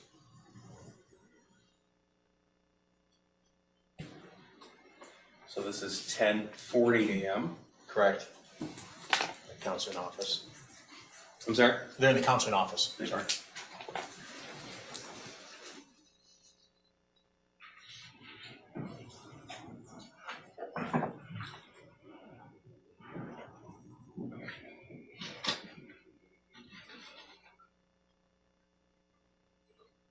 Did you come to learn who this person was, who greeted them? Yes, Who's that? Sean Hopkins. Right. He's the counselor at the Oxford High School? That's correct. Or one of the counselors? I should One of say. the counselors, yes. And the time skips a little bit. This is now 10:52 a.m. What do you see in this portion? That's the shooter coming out of the Mr. Hopkins' office. With the red backpack? Correct. So they walked in at 10:41 and the shooter walked out at 10:52? Correct.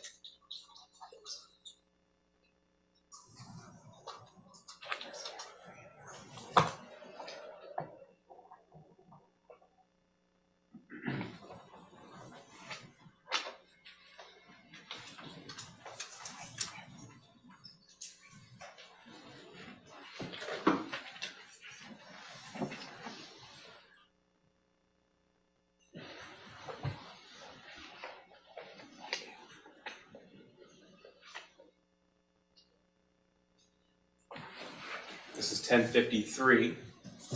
Who do you see? That's James and Jennifer Crumbley coming out of the Mr. Hopkins' office. Now, there was something in his hand here. What is that? You can tell? I wasn't able to tell what that is.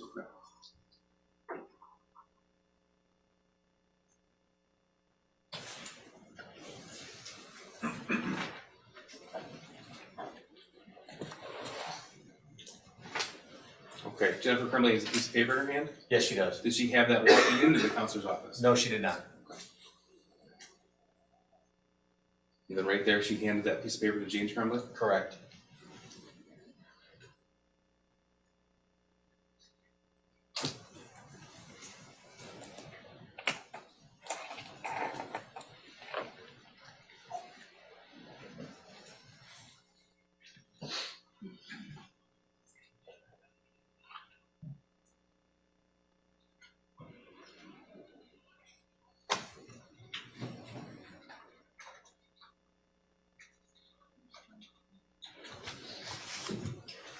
So this is 10:54 in almost 10:55 a.m. Correct. Okay.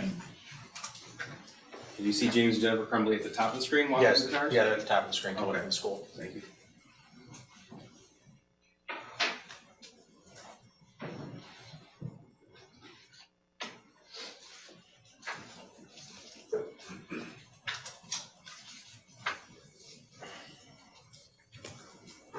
What are we seeing in this scene right here? The one of their vehicles is leaving right there, the black one.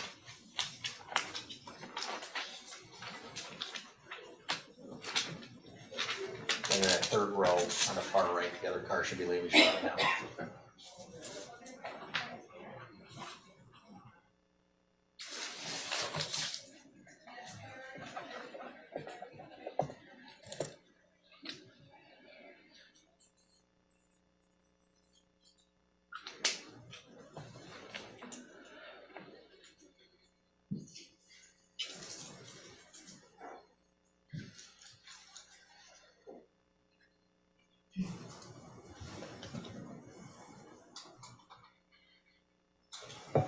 Okay.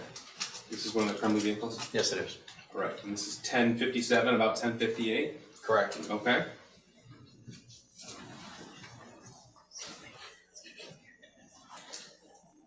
So we saw them walk in at 10:41 to the office. Their son left at 10:52, is that right? And then we saw them leave the parking lot here at 10:57, 10:58. That's correct.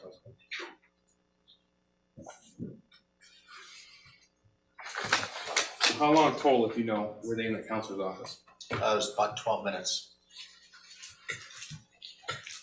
What's the first thing that Jennifer Crumbley did on her phone or social media after that meeting? She sent a message to Kira. Okay, this is 1:30. We have no objection? When there is admitted. So this is a screenshot, Right. is that right? Okay. And these were taken from Kira Pennick's phone. That's correct. Okay. So the icon there, the picture on the horse, this is Jennifer Crumbley's words, correct? Yes, that's correct. Okay. And what did she write at 10:58 a.m.? Okay, I'll bring some out later. Just had to get my son's school, go to my son's school and meet his counselor. Shit day. And then Kira's response? Oh man, everything okay? Do you still want to do lesson tonight? And then what did Jennifer respond to that? Yeah, I still plan on doing the lesson. Everything's okay. He's just having a hard time after losing Tank, his friend going away to a treatment facility, and who knows what else. But he was caught drawing this on his math assignment today. And then this is Exhibit 74, the math drawing that she was sent. Correct. And then what did Jennifer write in this post, or in this message? As long as I can get out there early enough because I had to leave work for an hour. I have a meeting in Southfield at 3.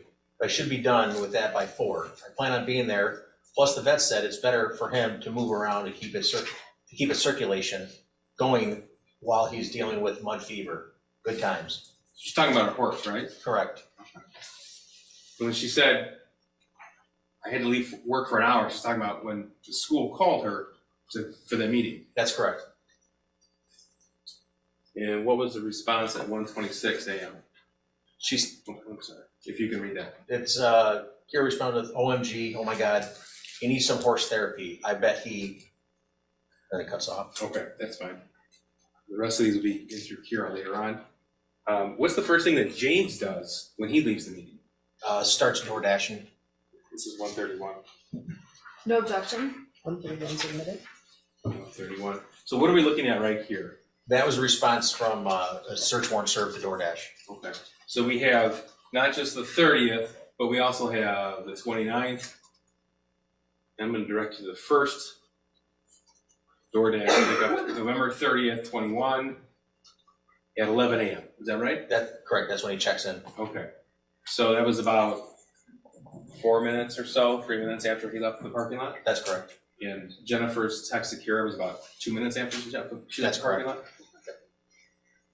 Did Jennifer go back to work? Yes, she did. All right, here's 132. I'm sorry, Judge Crumbley, yes, no objection.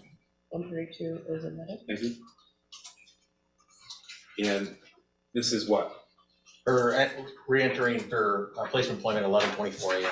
Okay. And that's November 30th? Correct.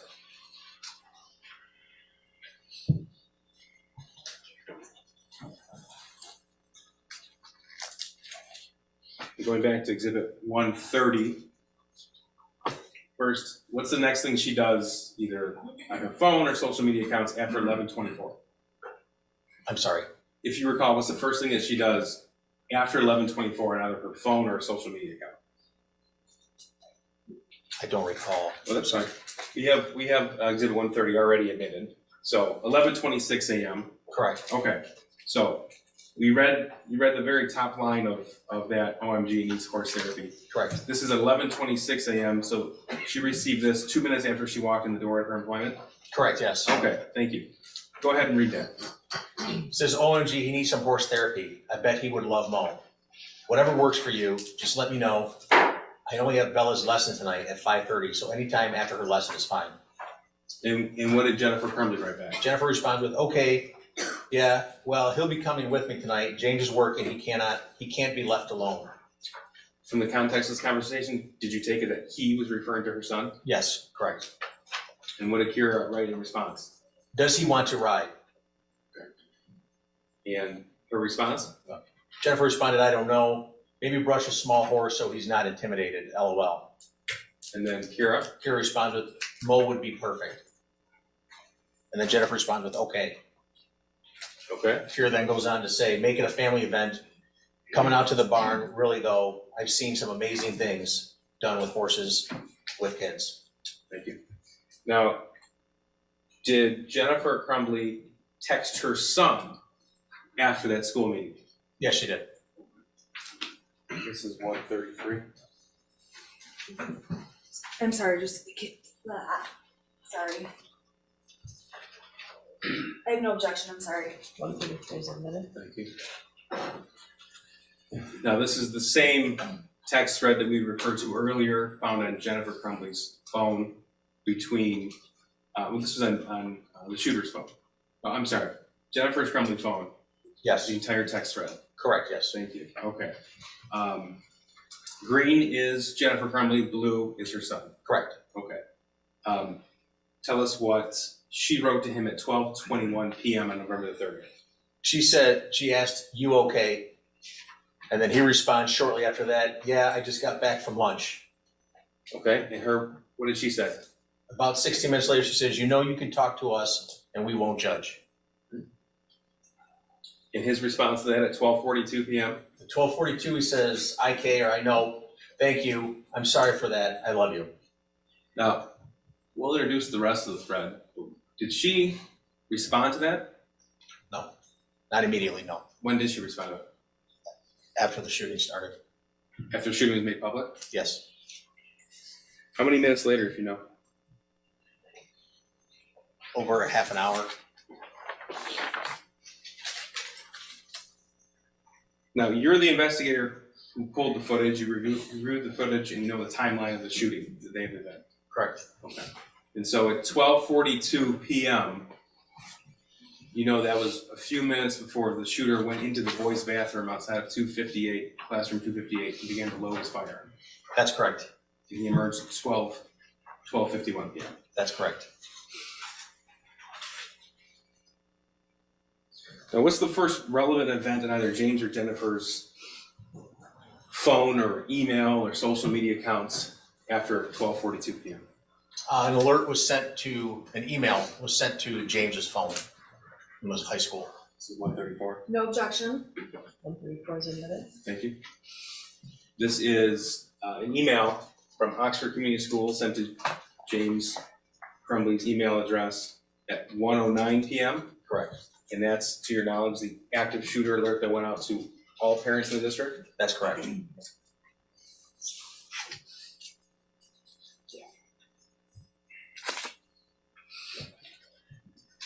Now, when James received this, he was still making DoorDash deliveries? Yes, he was. Were you able to pull location history from his device? Yes, correct. Yes. This is 113, oh, sorry, 136. No objection? Is this 135 or 137? 136, Judge. We 136. skipped 135. No Wait. objection. I have no objection to 136. 136. And then, are you gonna do that? No, we're skipping 135. You're skipping, okay. Sorry, I'm just trying to keep my numbers straight. 136 is admitted. Thank you, Judge. So this is location data from his email, the email that he received the active shooter alert, Correct. November 30th, 2021, and this is at what time? This is at 1:13 p.m. Okay. Where is this? This is at the Meyer. He's in the parking lot of the Meyer. Okay. And that's the Meyer off of Ray Road? Yeah, it's the one that I responded to, yes. Okay, so that was the reunification location for all parents. Correct. Did he stay there? No, he did not. Okay. How long was he there? I think just a matter of minutes.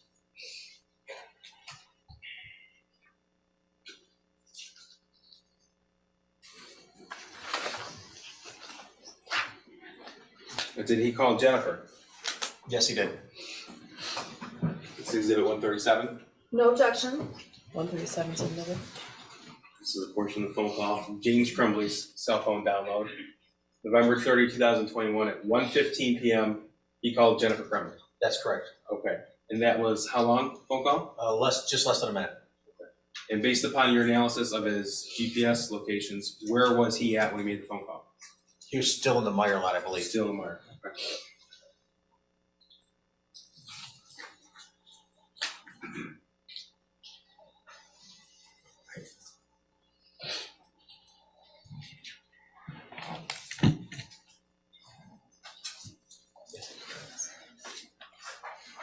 Now, did you find out that Jennifer Crumbley left her work around that time? Yes, she did. Okay. Exhibit 138 is a surveillance video of Jennifer Crumbley leaving work. Objection? No objection. 138 is admitted. So this is 1:18 p.m.? Yes, it is. Okay, so this is after the active shooter alert went out at 1:09 and after she was on the phone with her husband. Correct.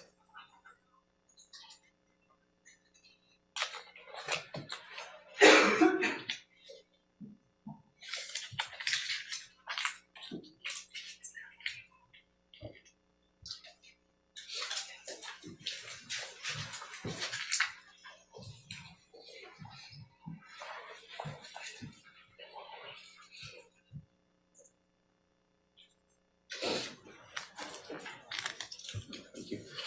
Sir, did it appear from your analysis that Jennifer and James Crumbley spoke on the phone after she left work? Yes, she did. 1:39. I apologize, just really quick. 138 was the video we just saw. 139 we have no objection to. 139 is admitted. And okay, and both were admitted, right? Yes. Okay, thank you. It's the call log off of James Crumbley's phone. November 30th, 2021, 1:19 p.m. And how long did they speak for? They spoke for a little over 10 minutes. Okay, when I say they, it should be clear. James and Jennifer. Thank you. Okay. Could you tell that while she was on the phone with James Crumbley, did she send any messages? Yes, she did. Okay. Do you recall who she sent a message to? I believe it was Andy Smith she sent a message to. Do you know who else she sent a message to? I don't recall. Did she message her son? Yes, she did. I apologize. Yes, yes. Okay. So this is 140. This is location data. No objection? 140 is admitted. Thank you. 140. This is GPS location data for James Crumbley. This is 1:20 p.m. Correct. Okay, November the 30th, and this is at their home at 112 East in Oxford? On East Street, yes. Okay, so just to back up, just to make sure we're clear, James Crumbley received the active alert email at 1:09. Correct. He called Jennifer Crumbley at 1:15 while he was at the Meyer parking lot. Correct. and he leaves the Meyer parking lot, and he's home at least 1:20 p.m. Correct. Okay. And they had a 10-minute phone call that began at 1:19 p.m. that indicates to you that they're still on the phone? Yes. Okay. This is 1:41. No objection? 141 submitted. Okay, so about this time of the day, could you tell if Jennifer was on the move? Yes, she was. Okay, so this is what time? This is at 1:20 p.m. Okay, and this is at her location of her employment, correct? Yeah, Telegraph at Square Lake, Okay. south of here.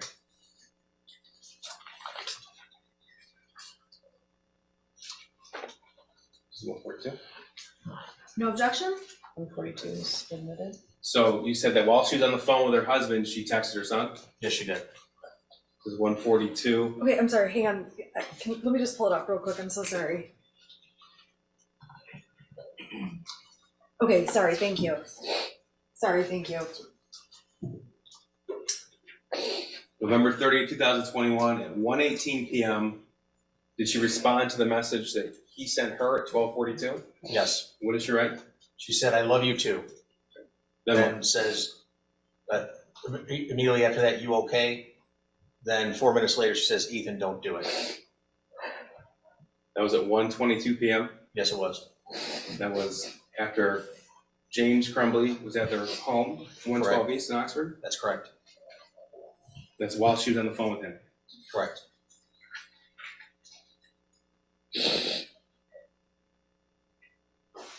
You said she sent a message to her boss, Mr. Smith. Yes, she did. We'll go back to exhibit 126. What did she write him at 1:23 p.m.? 1:23, she texts, "The gun is gone, and so are the bullets." And then what did he respond? He responds with, "I'm praying everything is okay." And Jennifer says, "OMG," or "Oh my God, Andy, he's going to kill himself. He must be the shooter." So that's right a minute after she wrote to her son, "Don't do it." Correct. And that's while she's on the phone with her husband. That's correct. Did you come to find out that James Crumbley called 911 that day? Yes, he did. Was that at 1:22 or 1:20, or was it later? It was later. And was it before or after they had this text message conversation? It's after. Phone call. After. Okay. So in fact, did you find that James Crumbley called 911 at 1:34 p.m.? That's correct. Exhibit 143. It's the actual cause. No, no objection, thank you. 143 is submitted. So just so council knows, it's all listed in the exhibit list. It says 911 call. Easier. It does, but I'm like, there's one of me. I'm going as fast as I can. I'm Okay. trying. Oh, that's right. Exhibit Okay. 143. What's the location of your emergency? Okay, I'm not really sure. I'm at my house. There's an active shooter situation going on at the high school. My son goes to high school. I have a missing gun at my house. I need an officer to come to my house right away, please. Okay, I'm not gonna be able to get anybody to your house right now. So they're on the active shooter situation right now. I understand that. There's a million out there. I have a missing gun, and my son is at the school, and we had to go meet with the counselor this morning because of something that he wrote on a text paper, and then I was in town, and I saw a whole bunch of cops going somewhere, and I made sure that I wanted to get to the hospital, pick up from the high school, and then someone told me that there was an active shooter, and then I went home just to find out, and I think my son took the gun. I don't know with him. I don't know what's going on. He's really freaking out. My son's name is Ethan Crumbley. C-R-U-M-B-L-E-Y. I'm gonna put your phone first 1 second, okay? I have to talk to Chris McKinney and see if I can do anything for you, okay? Thank you. Okay, Mr. Crumbley? Yes. Alright, I'm gonna get your name and phone number, and I'm gonna have one of the tenants that's out there dealing with the situation. He's gonna contact you, okay? What's your first name? My first name is James. Say one name, Crumbley? Yes. Okay. And what's that phone number for you? 240 760 6483. Okay, do you know if your son was the only one at the house this morning? He had on a pair of sweatpants and like a gray shirt, a gray like sweatshirt. Okay. All right. All right, so she's gonna give you a call, okay? I can't give you a time frame because of the right in the middle of all of this. I can't give you a time frame, but we're gonna give you a call so that it's possible, okay? Okay. All right, thank you. All right, bye-bye.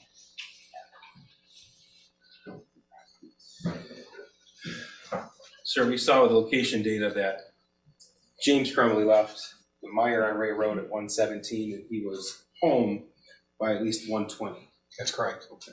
What's the relative distance between the Crumbley household and Oxford High School? Less than a mile. Okay.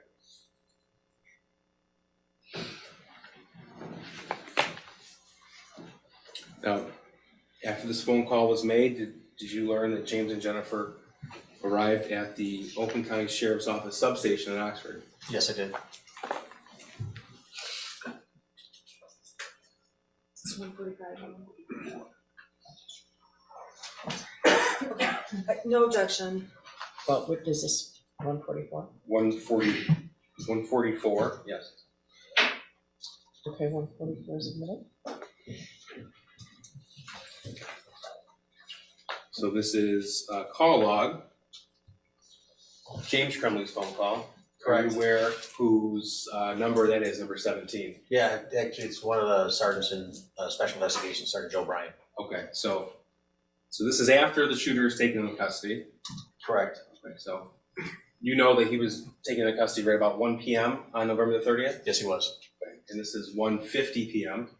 Correct. Okay, so Sergeant Bryan learned who the shooter's parents are, and he made a phone call to James Crumbley. Correct.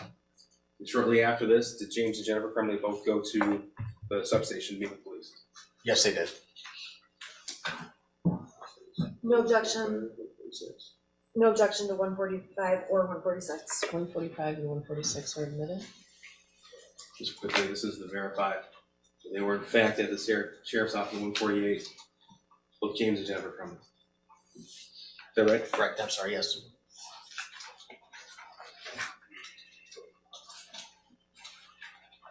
I'm sorry. Correct. 150. Oh, what? Thank you. Okay. Okay, so they're at the Sheriff's Office at 1:58.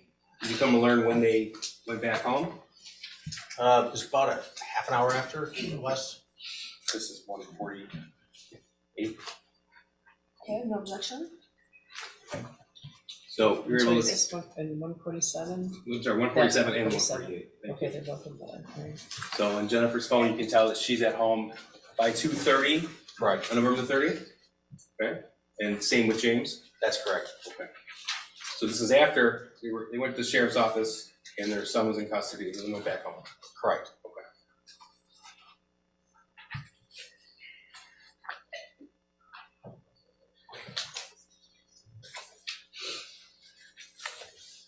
Now, sir, did you have the opportunity in the course of your investigation to review what we have referred to as the burner phones as well as the replacement phones? Yes, sir. Now, I'm going to move ahead to December the 4th, 2021. Are you aware that they were arrested in the early morning hours of December the 4th, 2021? Yes, I am. Okay. This is 149 and 150. We have no objection to 149 or 150. 149 and 150 are admitted. So I'm showing you 150. May I approach the 149? Sure. Sir, this is, why don't you tell me what that is? This is a report from Celebrate from a phone. Okay. And that's from her, what we call burner phone? Correct. Okay. And up on the screen, 150 indicates that she had set an alarm on her burner Robert, phone. I would just ask that the witness answer the questions. Yep. Leading. That's fine. Assisting. That's fine. What is that show? This is there's a thumbnail of what is seen on the right side of the screen there, of the alarms being set at 6:30 on Saturday morning or 6:45 Saturday morning. And that's December the 4th, 2021. Yes, correct. Okay.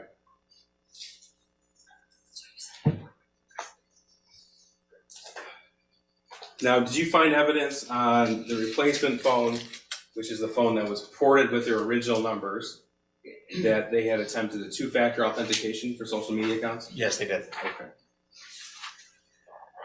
Now, we had talked at the very beginning of your testimony about deleted content and your ability to recover deleted content. Do you remember that? Yep. Okay. Were you able to uncover some deleted content in this particular case? Yes.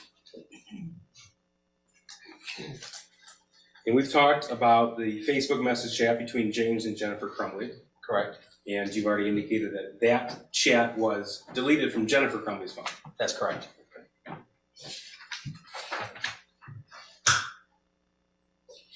Now, were you able to obtain a Facebook thread between Jennifer Crumbley and someone named Brian Malash? Yes. And was that through a Facebook search warrant? Yes. And did you uncover any messages before December the 1st of 2021? No. Okay. So if you were to learn that they had communicated on a regular basis through the Facebook Messenger chat, but you couldn't recover it, what would that indicate to you? That it was deleted from the phone. But on both ends, if you couldn't Yes, recover from the correct. server. Correct. Okay. Now, going through the evidence that you were able to uncover from Facebook itself, could you tell that some messages were selectively deleted? Yes. Okay. This is exhibit 151. Is this one? Okay, no objection. 151's admitted. So this is portion of what you recovered from the Jennifer Crumbley and Brian Malash Facebook chat. Is that correct? That's correct. Okay. So what are we looking at here? The first message is an automated one sent from Facebook to the device. You unsent a message. Okay, and what's the next? The next one says, from Jennifer, we're on the run again, helicopters, not sure where to, I'll message you. And when was this message sent? You can see it says +0 for UTC. So you have to subtract 5 from the actual time that's displayed there, from there. So that would have been 7:31 in the morning. And what day was that? 31. That was on December 12th, or December 2nd, I'm sorry. Okay. So the shooting was November 30th. That was a Tuesday. Wednesday was December the 1st. This was the morning of December the 2nd. Correct. And this indicates to you that they were deleted by Jennifer Crumbley? Yes, correct. How can you tell that? The message, the automated response sent from Facebook saying you unsent a message. Also 151. What time and day is this? This is, well, it's 7 p.m. UTC, which is minus 5 hours, so it's 2 p.m. on December 2nd. Okay, that's Thursday, December 2nd. And Right. what did she delete from her phone? What message? She had sent him, we're fucked. She deleted that? Yes, she did.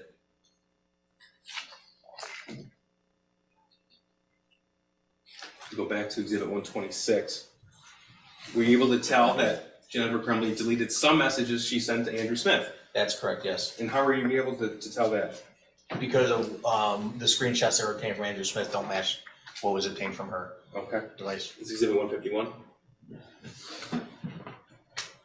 No objection. Okay, so before we get to 151, which is the extraction. 151 was already admitted. Yes, thank you, Jen. Before we show that on the screen, 126 here, these are the screenshots found from Andrew Smith's actual phone. That's correct. Okay, so at 10:05 a.m., this is Jennifer writing this and sending this picture, correct? Correct. Okay, and then we just gone through this. At 1:23, she wrote, "The gun is gone and so are the bullets." Correct. Okay, and then what did she write after that? I'm praying everything is okay. That's what Andrew Smith If wrote? that's what Andrew said, yeah. Then she responds, OMG, oh my God, Andy is going to kill himself. He must be the shooter. And then what? I need a lawyer at the substation with police. Ethan did it. Okay, and then what did she write him at 3:39 p.m. the next day? Or later that day? Later that day. I need my job. Please don't judge me for what my son did. And that was just a few hours after the shooting started, correct? Correct. And then what did he write in response and what time? At At 5:47 PM, he responded with, I can't even begin to understand what you're going through. I'm praying for you. I asked Carolyn to text you some attorney recommendations. And then she responded with, they're taking my cell phone. Taking my cell phone, okay. Here's 151, and the top message is what? The one where she says, I need my job. Please don't judge me for what my son did. Okay, so that's on these screenshots, so we know that wasn't deleted. Correct. Okay, now what about this message here? I can't even begin to understand what you're going through. I'm praying for you. I asked Carolyn to text you some attorney recommendations. Okay, and then we also have this final message there, taking my cell phone. Correct. Okay, but in the entire Cellbrite extraction from the text message thread between between Jennifer Crumbley and Andrew Smith on her phone, there were no other messages, correct? Correct. So that means anything before that message, she deleted. That's correct. Okay. So the only thing, I need my job, please don't judge me for what my son did, that was 3:39 PM. So the gun is gone, and so are the bullets. It has been deleted. OMG, Andy, he's going to kill himself, he must be the shooter, that was deleted. I need a lawyer at substation with police, that was deleted. The picture she sent at 10:05 AM was deleted, as was the gun is gone, and so are the bullets at 1:23. That's correct.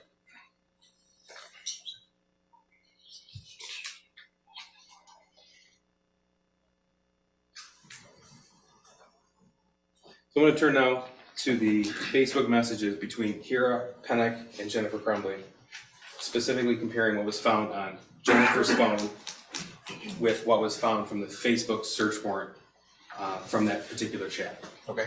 All right. 153 and 153. Did we do something with 152? We have no objection Oh, to admitting. This was 152, Judge. We added this one. Okay, you don't have any objection. But 152 is in there. No objection, right, okay. And then I'm sorry, what was, 153, 153.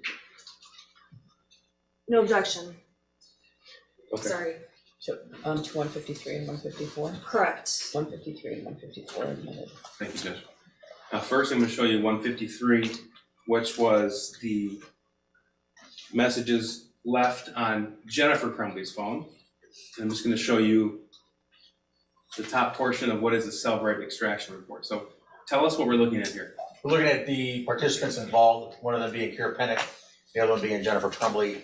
At the very bottom of the screen, you see conversations to messages of 26. Okay, and that's not 26 messages that you selected, that's all that's remaining on her phone. That's correct. Okay, and 154 is what? That's you can see at the top extraction report, Facebook warrant return from both Kira and Jennifer. And it says instant messages 4,047. Okay, so that would indicate that everything other than those 26 messages remaining were deleted by Jennifer Crumbley. Correct. And one moment, Your Honor. Sure.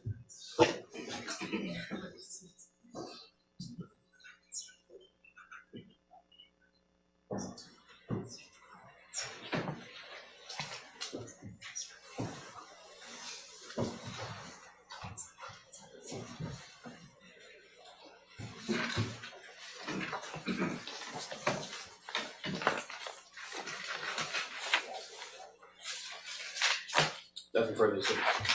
Cross. Thank you, Your Honor.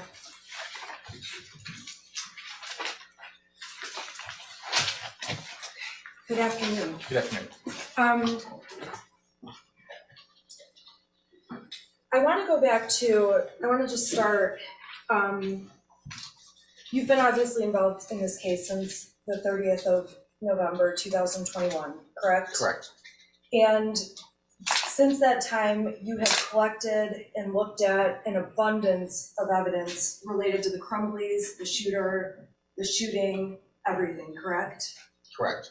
And when you were testifying earlier, you testified that at a previous hearing, you had testified about the parents when they first went into Oxford High School, correct? Correct. And on that day, you had reviewed many, many materials prior to coming to court. Correct. And that hearing was a preliminary examination, which is a hearing that's before a trial, correct? Correct. And at that hearing, you did the best job you could in terms of explaining, answering questions. Correct. You were truthful on that day, Absolutely. as you're being today. Yes. And we can agree that you made a mistake about Mr. and Mrs. Crumbley arriving in the vehicle together at the school. Because of the video, how it jumped, yes. Okay, an honest mistake. Correct. And it's fair to say that when you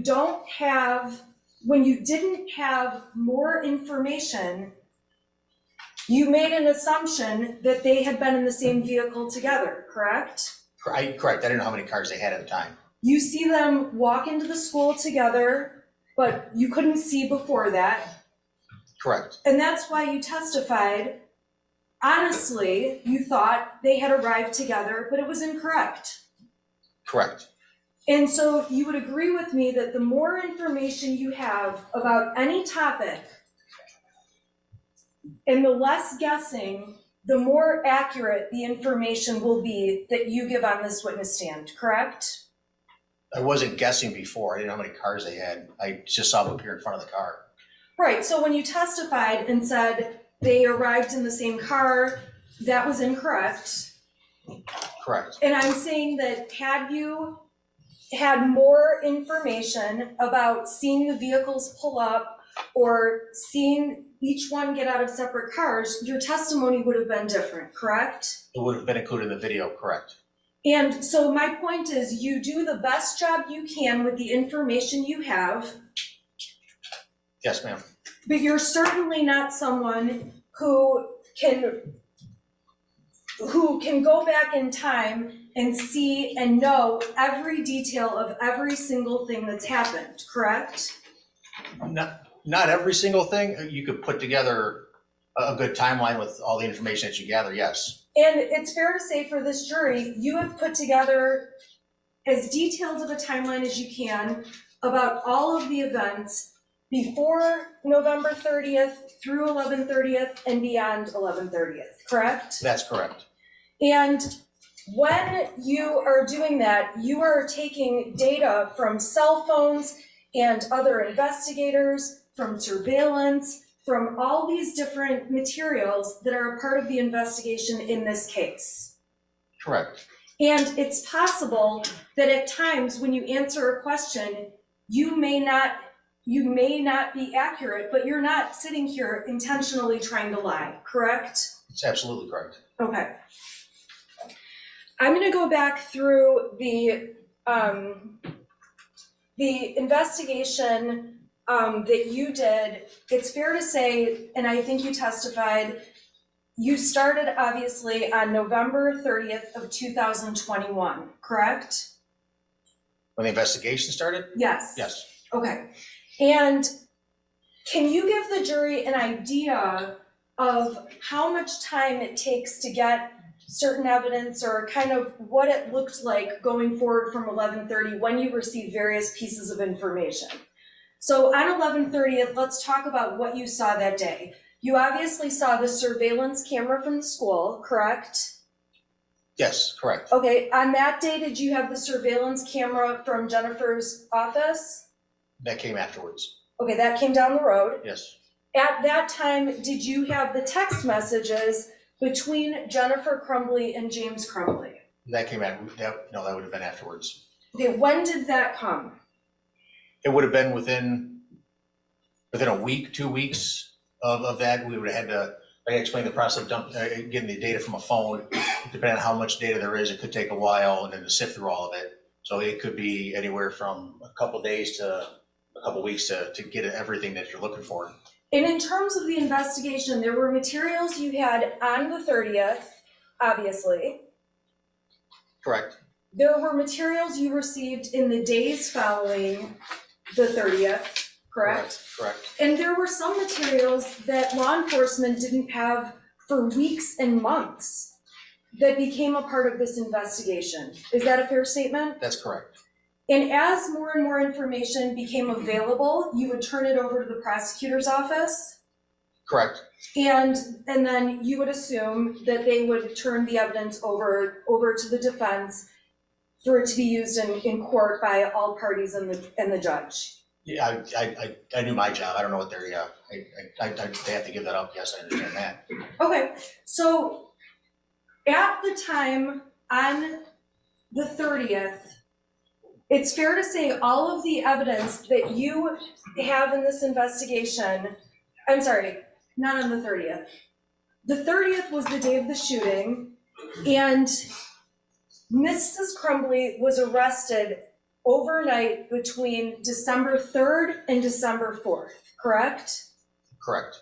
And it would be fair to say that between November 30th and December 3rd, your office and team and all law enforcement were working as hard as they could to collect information and collect evidence, correct?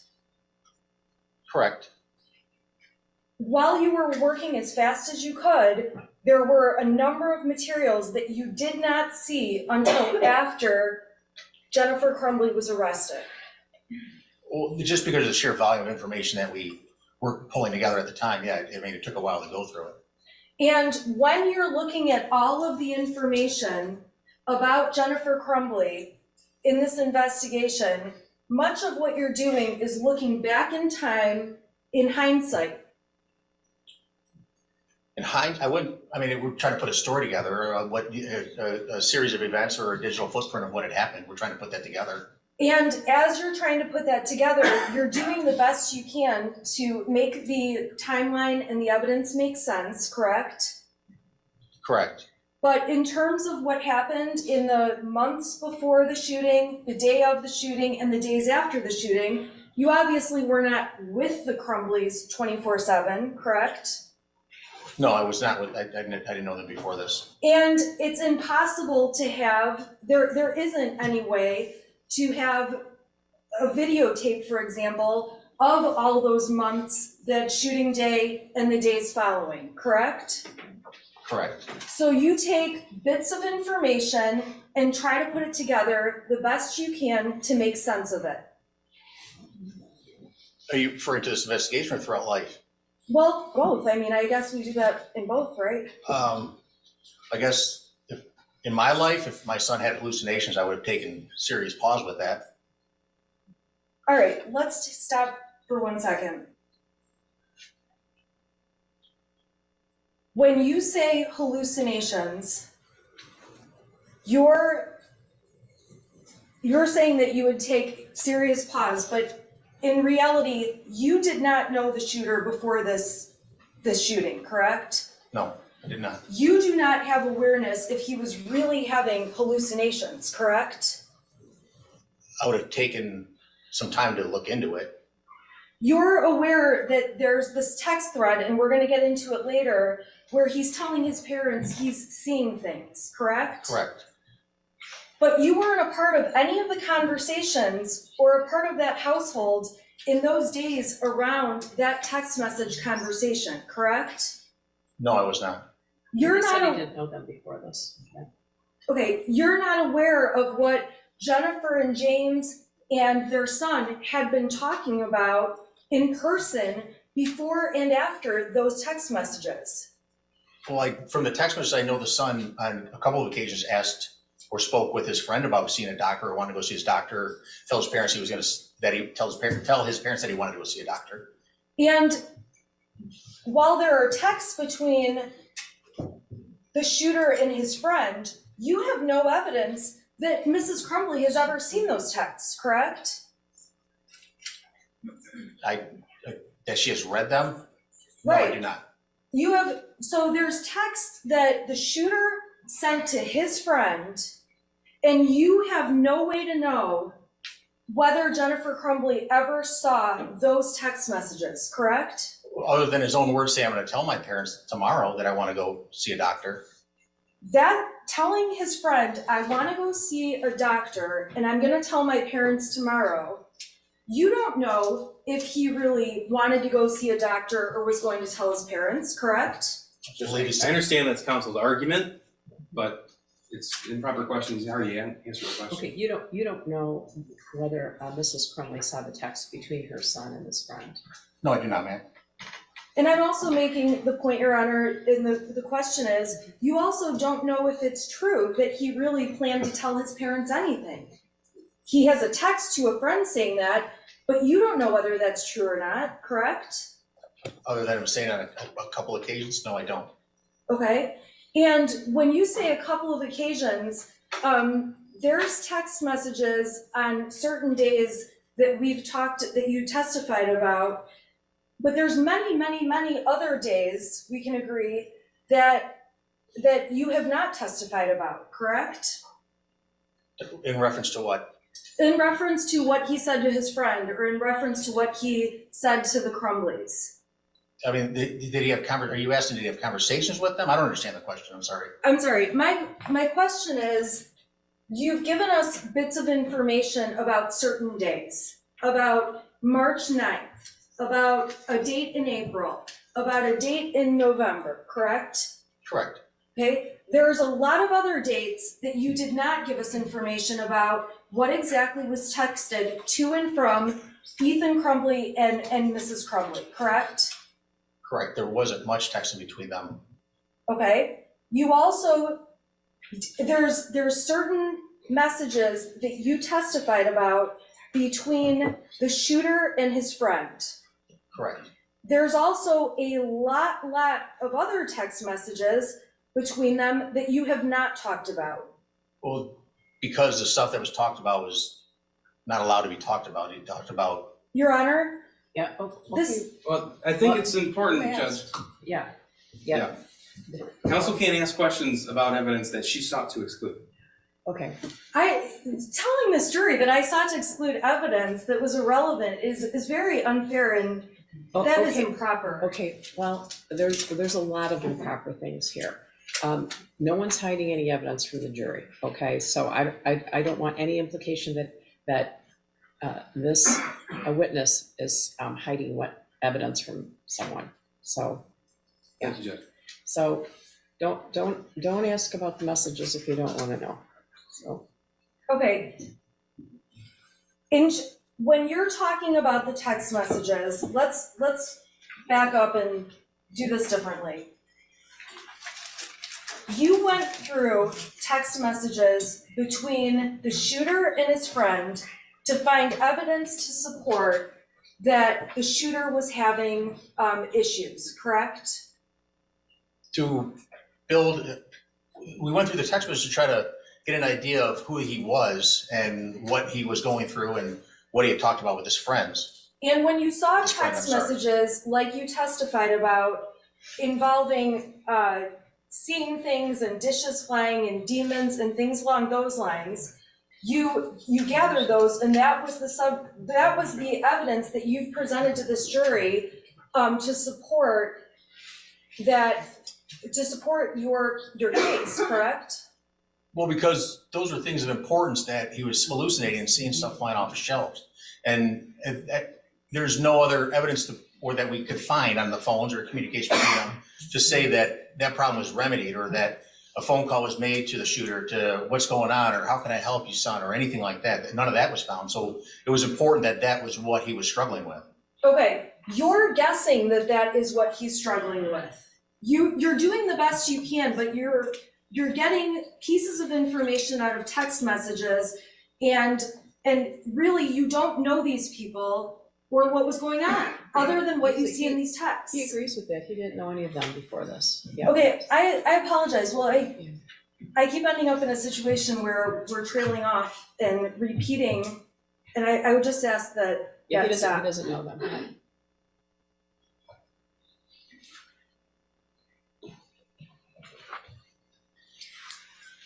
When Mr. and Mrs. Crumbley were at their home and law enforcement came to their house, it's accurate that the cell phones from the parents were taken by law enforcement.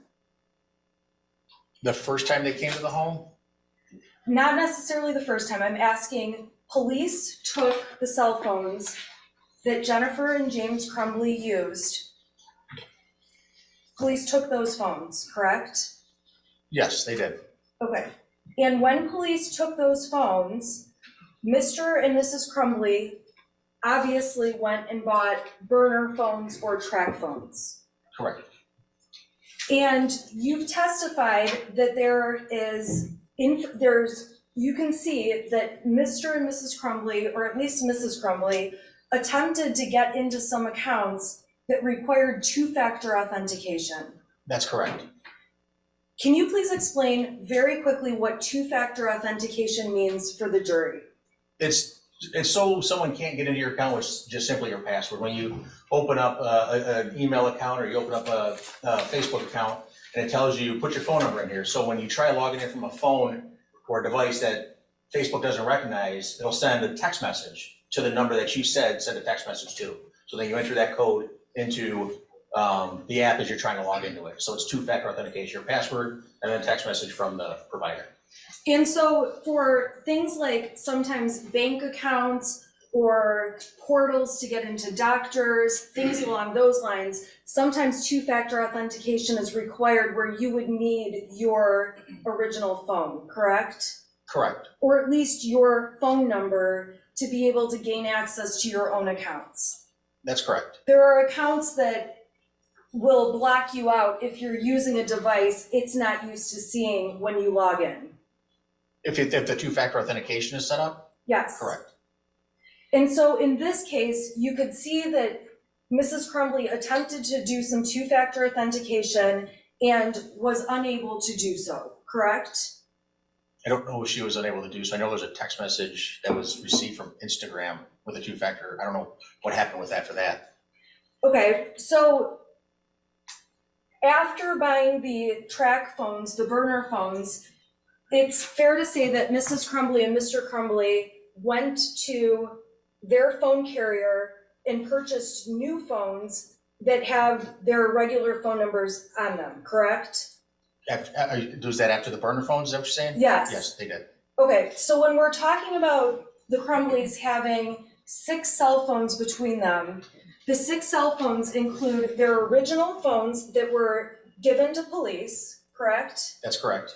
It includes these 2 track phones that have different phone numbers where you can't do the two-factor authentication, correct? That's correct. And it includes the 2 phones that were purchased after that so that they could have their phone numbers back on devices and then access accounts.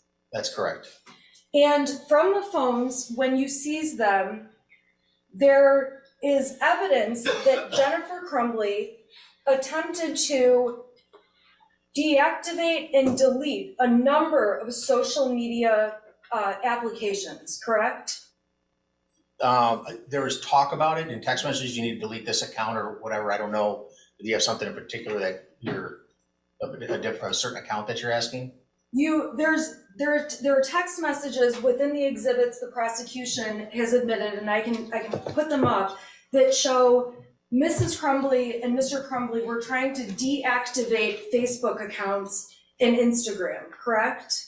I know there were text messages people texting them telling them to do that, yes. Okay, and part of the reason people in those text messages were telling them to do that is because after the shooting, there were threats and, there were a lot of threats against Mr. and Mrs. Crumbley. Judge, respectfully, I don't believe this officer can testify as to the reason why people said that. He can testify that there was attempts to delete and things were deleted, but the reason for the motivation, he can't testify. Well, he can't testify about the motivation, but did you see anything? Did you see threatening messages to them? I don't recall seeing any person. No, ma'am, I don't. Okay. Do you recall that when in the text messages that Jennifer Crumbley sent out, she told Ms. Brian Maloche, she told Kira Penick, she told multiple people that she was being threatened? Are you telling me that? I'm asking you. I don't recall. If you have something to show me, I don't recall that off the top of my head. Okay.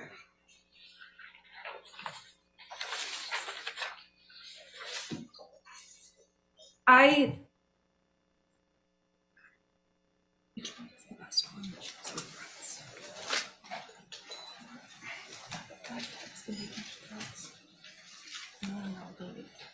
you tell Karen or Andrew something? Yeah, before down Kara's message, the safety and stuff. The 1:30. Well, about Kara for extras. Okay, this is for others. Okay.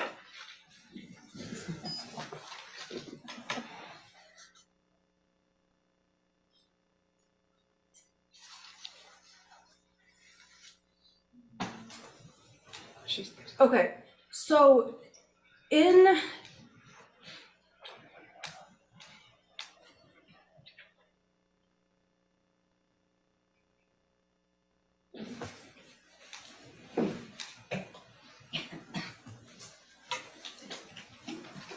okay. I'm gonna put on the screen exhibit number 130, which was admitted in your prior testimony. Is it? Right. Yeah, sorry.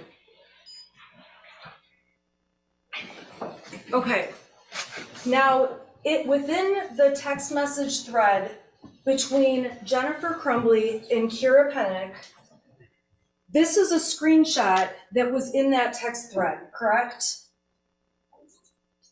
This from Kira Pennick's, a screenshot of hers? Is that what this is? This is in exhibit 130 that's been admitted. These are screenshots with Kira Pennick. And I am asking you, this is a screenshot showing threats to Jennifer Crumbley that Jennifer Crumbley showed to Kira Pennick. I don't know, I don't remember ever seeing, I don't know where it says Kira Pennick in the title of the image, but I don't know. Okay. Is there a copy of the exhibit that you could? Did you say this is in 130? Your Honor, this is in 130, and I apologize. I am going to have to go in detail through each exhibit. I did not want to do that, but it's very clear I'm going to have to. So I'm going to the top of this. This is a 28-page exhibit, okay? Well, This was he's having the same challenge you are, is that there's so much paper that right. he can't say, if there's a hard copy of the exhibit that could help him, right? Is there, do you have? May I approach? Yeah, Yeah, that's okay. okay. Okay, so this was admitted, these were admitted screenshots through your testimony. Do you recall that? Yes, I do, I see the, Okay, Does that document refresh your recollection? well, this part, the word says, met with his counselor, yeah, that part, I remember that. okay. And in the thread, we see what you testified about in terms of Jennifer Crumbley sending over a copy of the math assignment. Correct, I see that, yes. Okay, we see the testimony you gave about Ethan being upset, having lost his friend and going away, and his dog. Correct. Okay, going further down, this is before the shooting started. Okay, so I'm on page 4 of that exhibit, going into page 5. This is all before the shooting, correct? Correct. Okay, and in this part, they're talking, Jennifer has told Kira Pennick, as you testified, about the math worksheet. Yes. She's told Kira Pennick about, I had to go to the counselor's office to have a meeting with them. Correct. Kira's talking about what horse Ethan could possibly be with that day that might make him feel better. Correct. And as the text thread goes down further, Kira and Jennifer, it's fair to say, remained in contact through the time of the shooting and after the shooting. Correct. Okay? And on November 30th, Kira Pennick is asking, she says, I heard there was a shooting at Oxford High School. Is Ethan okay? Correct? Correct. Okay? Saying, if you need anything, let me know. Correct. And after the time of the shooting at 4:42, Jennifer Crumbley is texting with Kira Pennick again, Correct, talking about how she needs to sell her horses. correct, This is when she knows that the shooting has happened and she says, my head is spinning right now, correct? that's what, yes, correct, Okay, she's talking to Kira Pennick about selling the house back and forth, correct, okay? And Kira is talking about how she'll take care of the horses for Jennifer, correct, okay? And Jennifer says, I don't have my cell phone right now. She tells her I'm on this track phone correct, because the police have her real phone, correct, okay? And then Kira tells her about how there's stuff on Facebook, people are figuring out what's going on, correct? correct, And Jennifer indicates, I'm off Facebook, I'm still in shock, correct, okay? And Kira offers to send Jennifer, can you receive pictures? I'll screenshot it, correct? yes, And then Kira goes on to send Jennifer screenshots of something a mutual friend posted that was about the shooting, correct? that's correct, And their discussions are about, it says right in the exhibit, I cannot believe people on Facebook. I'm so sorry you're having to deal with this stuff, correct? correct, Okay. She asks a question about the medication, and Jennifer indicates we're at a hotel in Lapeer and that the news is live at her house, correct? correct,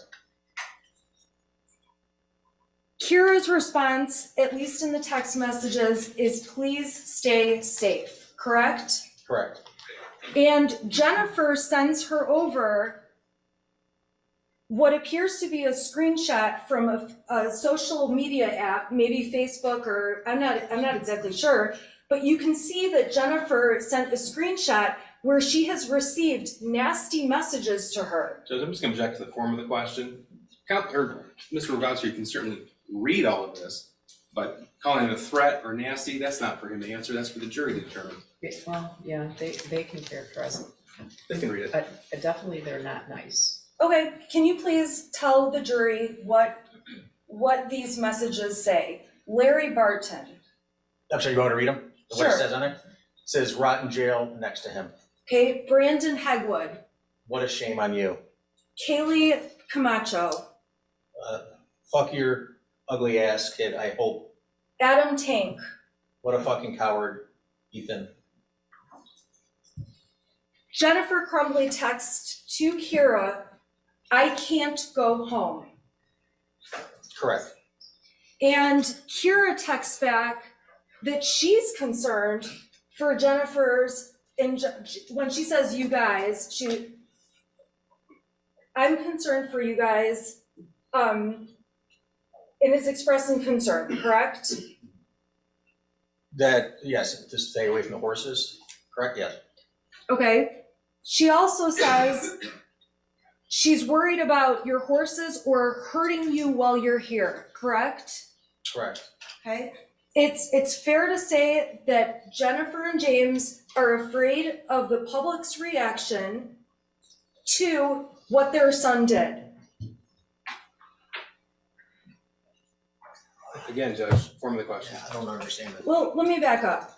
I'm sorry, I can rephrase if that's okay. Okay, so we know the news has been around the Crumbley's home. correct, Okay, so following the shooting, there was media all over their street, correct? I wasn't there, I don't know, I wasn't there, I can't tell you if there's media there or not, Okay, would it surprise you if there was?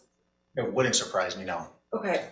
There were some nasty messages coming into Mrs. Crumbley, from the screen, are you referring to, yes, I'm sorry, yes, okay? And Jennifer is saying she doesn't want to put anyone else at risk. And that specifically is on page 15 of the exhibit you're looking at.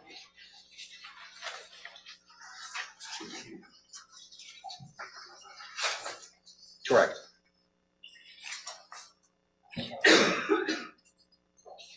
Kira is telling her about, or is commenting people are ridiculous, also talking about buying horses, other random comments in there. Is that a fair statement? There's some miscellaneous, I don't know. It's She just- also said, be honest about things too. Yep, Kira's saying to her, the best thing you can do is be honest about things. Correct. Okay, Jennifer's not saying, I don't plan to be honest, right? Didn't respond with that, no. Okay, Jennifer's not saying, I've got a big plan to lie, help me put this together. It's not in here, no. Okay, we have no evidence to suggest that Jennifer's telling Kira to lie about anything for her. Correct. Okay, so when Kira's saying be honest, she's saying be honest, but you have no reason to believe that Jennifer's attempting to be dishonest at this point, based on that message. At this point, no. Yeah. They And were then- taken into custody for a couple days after they were told to turn themselves in. I'm sorry? They were taken into custody a couple days after they were supposed to be taken into custody. Okay, we're gonna get there, we'll get there. Jennifer Crumbley is representing that she's trying to work out lawyer fees, figuring out about being questioned, if she's gonna be brought in, amounts she can pay, things like that, correct? Correct. Okay, and Jennifer is telling her, I am bawling right now, my son ruined so many lives today. That's correct. And he did ruin so many lives that day. Yes, he did.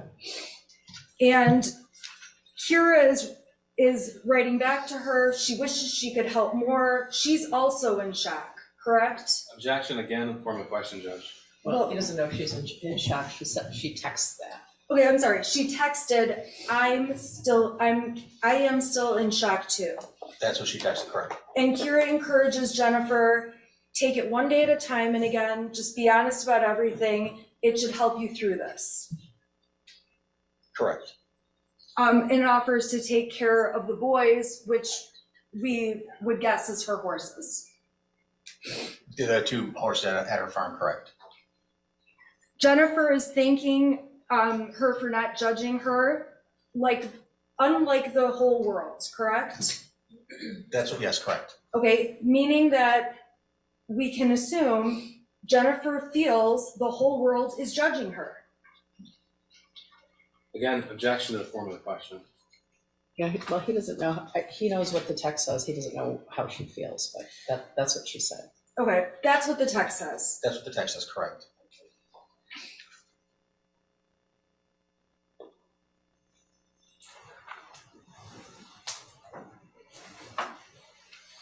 Kira says that she's not going to essentially judge Jennifer. It doesn't remotely make her think it's their fault, correct? That's what Kira texted, yes, correct. And then Kira says, it sounds like Ethan was a troubled kid. Correct. It's unfortunate this happened. That's correct. Okay. And Jennifer is texting her back, I wish we had some warnings. Something. That's what Jennifer texted back to her, correct? Yeah, the hallucinations, back to that, could have been warnings for seeing demons. Okay. And again, you didn't know these people, you don't know the context, you don't know what they discussed. We've already covered that earlier in your testimony, right? I do not know them before this prior. Okay. Correct. So you've talked about the hallucinations many times, the jury gets it, there's a text about hallucinations. We all agree, those are there, okay? To you, those would have been alarming, you would have acted differently based on getting that text. Absolutely, I would have. Okay. Jennifer Crumbley is texting her friend Kira in this text thread. That's what we're going over right now. Okay. And her texts are saying, I wish we had warnings, Correct? Correct, that's what she put, yes. okay? And Jennifer Crumbley wrote, he's a good kid, they made a terrible decision. and there may be typos, but it says, he's a good kid, they made a terrible decision, correct? That's what she typed, yes. Okay.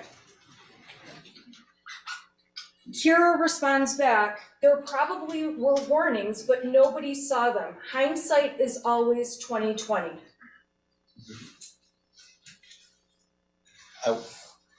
I don't care if you agree with it or not. That's what's That's typed what there. Kira says. That's what's Hindsight typed is there. always 20/20, correct? That's what's typed there, yes. Then Kira goes on and says, people at the barn are concerned. I'm sorry, I'll go slower, okay? A lot of people have found out Ethan's all over Facebook. That's the next thing she says, correct? Correct, And then she goes on to say, people at the barn are concerned. correct, She tells Jennifer, I think it would be best if you didn't go out to the barn, or if you do, you should be escorted by police, correct? correct. When someone's escorted by police, that's usually for safety reasons, correct? Possibly, yes.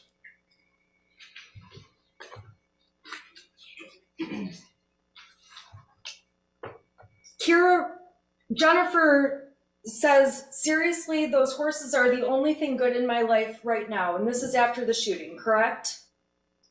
Correct, And Kira responds, I understand that, but we all need to be careful. correct, So it's fair to say there was a concern about safety regarding Jennifer after the shooting, and also other people around her were concerned for their own safety. correct. And it's also fair to say, and if you don't know, please just let me know if you don't know, a lot of people in this state hated Mr. and Mrs. Crumbley when they heard about this shooting. Judge, he can't possibly answer that question. Yeah, I don't know how he can testify to that. Okay. There was widespread attention. There was widespread attention. Yes, there was, that, of course. And there were many news articles, Correct, yes. and people on anything like this are naturally upset to see a school shooting, Absolutely, and people naturally are angry to hear that children have died. absolutely. And this was the kind of event that sparked a lot of emotion in a lot of ways. That's fair to say, That's fair to say for you personally. absolutely. You would imagine that for other people, they were personally affected by this, very emotional. Yes, And it's fair to say that this kind of a tragedy it was just horrific. We can agree it was horrific. the shooting, yes, it was, absolutely. Jennifer tells Kira to call her on Facebook. She's on a track phone, needs to figure some things out, correct? Correct, If they did have a phone call, you're not aware of it. Well, and I'll slow down. The next message says, sorry, I missed your call from Kira, correct? correct, But we don't know what happened in between the text about calling at 11:23 and the text the following day at 2:34. We don't know if there ended up being conversations or not. Is that a fair statement? correct. You can't tell from this Not thread. from this, correct. So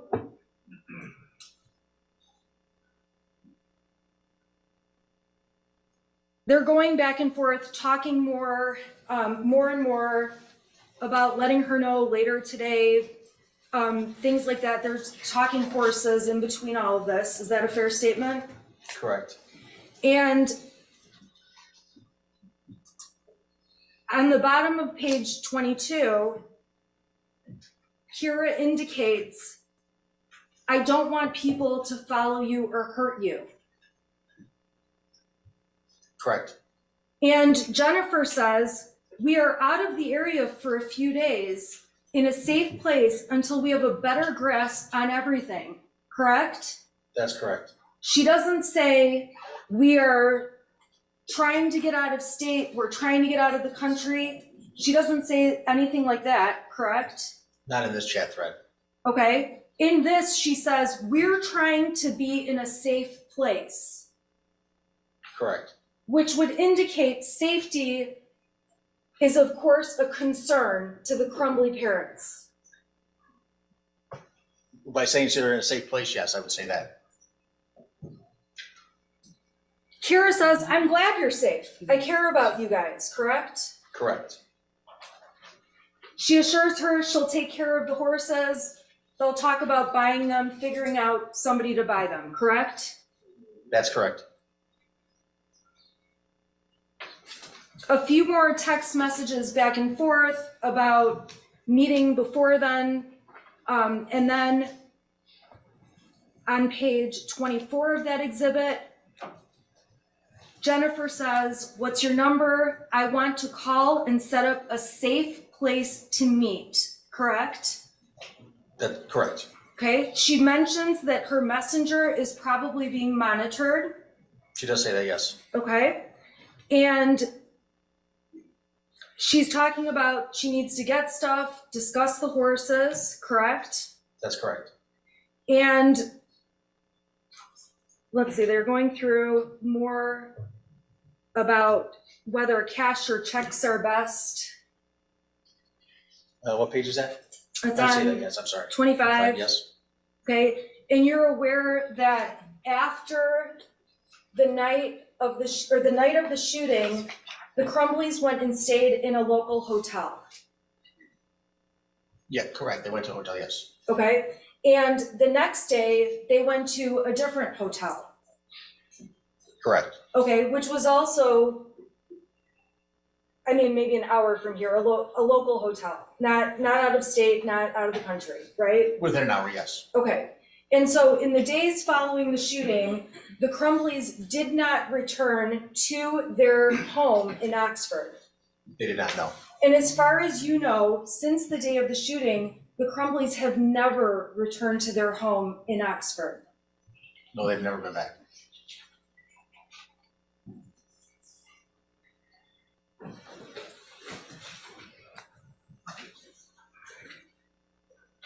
Let me just see if there's anything else, I'm sorry. Okay, and then the rest of this is talking about possible charges being announced, and things. Jennifer is saying she's anticipating there may be charges announced, criminal charges. Yes, at the night before, I believe, on page 26, yes. After the shooting. Yes, And when she's talking about charges, she's trying to figure out if they're charges, well, I'm sorry, scratch that. She's talking about charges against herself, correct? I'm not entirely certain if she's, it doesn't say whether she's referring to herself or somebody else. Okay, so she's waiting to basically just figure out what's going on. Judge, is what- again, counsel can't narrate what she thinks her client was thinking. She can have him read the text message. I admitted it into evidence. They can have it all. Yeah, okay, so there's a text. Okay, Maybe there, yeah. so the text says, Jennifer Crumbley wrote, I'm not sure what's happening. Yes, I'm sorry, yes. Okay.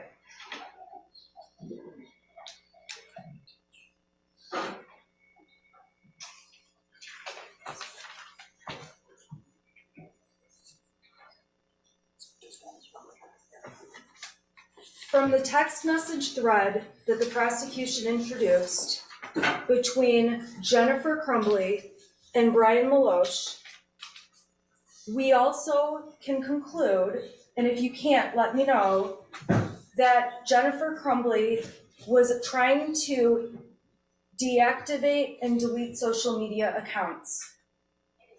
I believe she was, yes, I believe they discussed that, yes. And Jennifer Crumbley is asking Brian Meloche things about, can you still see James's Facebook? Can you see my Facebook? Questions like that, correct? Correct. Okay. James and Jennifer Crumbley Jennifer Crumbley in her text messages is very clearly making it obvious. She is telling Brian that she is shutting things down. Like that. I don't remember the language that she used. I know they talked about it. I don't remember if she used the phrase shutting things down. If a person has a Facebook account that they deactivate, okay, I'm gonna go even slower. When someone has a Facebook account, other people in the world have the ability to see that account, correct? If it's public or your friends or whatever other security settings, well, yes. However you have it set up, Yes. you allow who can see the account and who can't, correct? That's correct. If you do have an account and you don't want the world to see it, if you deactivate the account doesn't appear when people look for you on Facebook, correct? That's correct. So if the Facebook account is deactivated, people cannot send you messages through Facebook, correct? That's correct. And they can't send you messages through Facebook Messenger.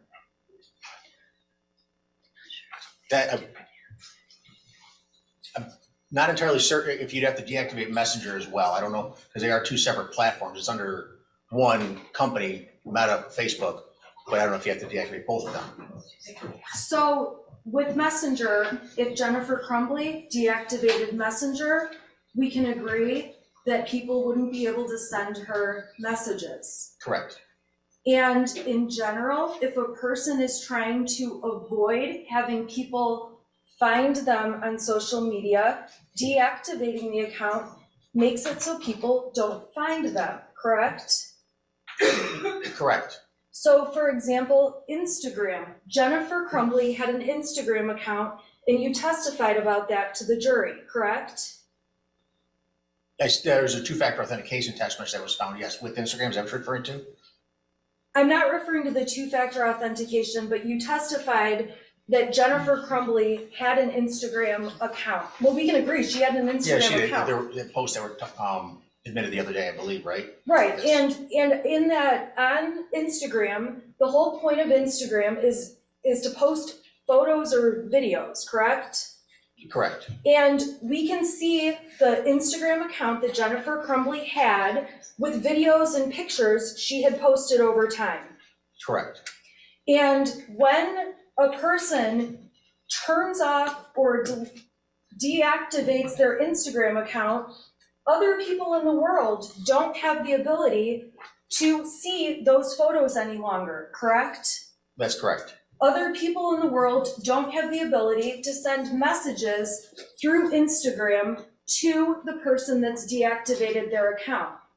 Correct. So as a computer expert, if a person is trying to avoid having people see them or find them or see posts of theirs, even old posts, deactivating the account will accomplish that task.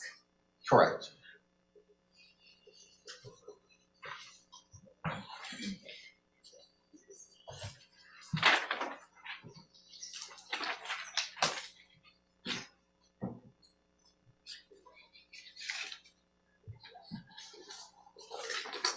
On that Instagram account, you are able to tell from the data that you received other accounts that Jennifer Crumbley followed.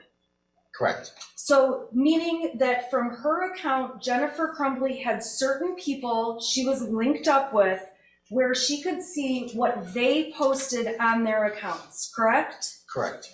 And on the flip side, people she was friends with on Instagram or connected to could see what she posted. That's correct.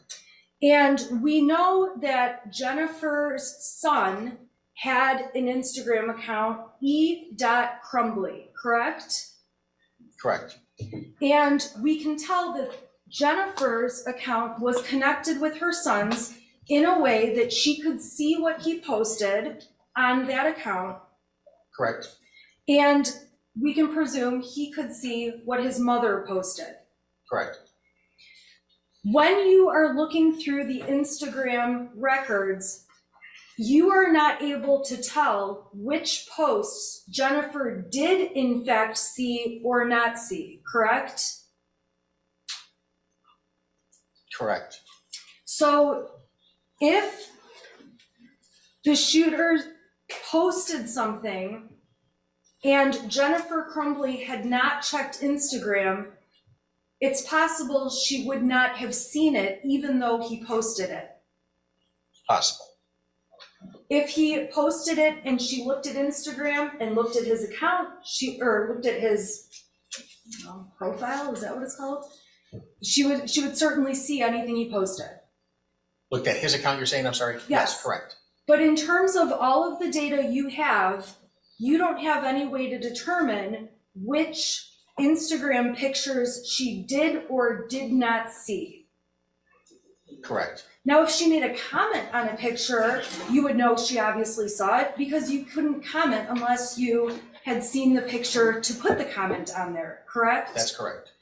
And on the Instagram photos, there are not comments from Jennifer Crumbley to her son about the posts, correct? On all the photos or a particular one? I suppose the ones that we've admitted as exhibits in this case, the photograph of the gun, for example. Correct. And there's no doubt the shooter liked guns. Correct. And there's no doubt Jennifer posted photos of the gun. Correct. And videos. Correct. And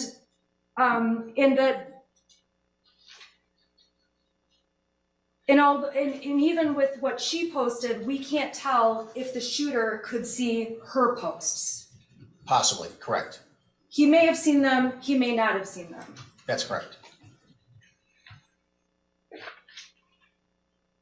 In terms of people communicating, we know that people can communicate obviously by telephone, voice phone calls. I don't take many these days because I hate them, but in the old days, we could talk on the phone from one person to another, correct? Correct. And there's the ability, obviously, to text. People can send messages from one person to another. Correct.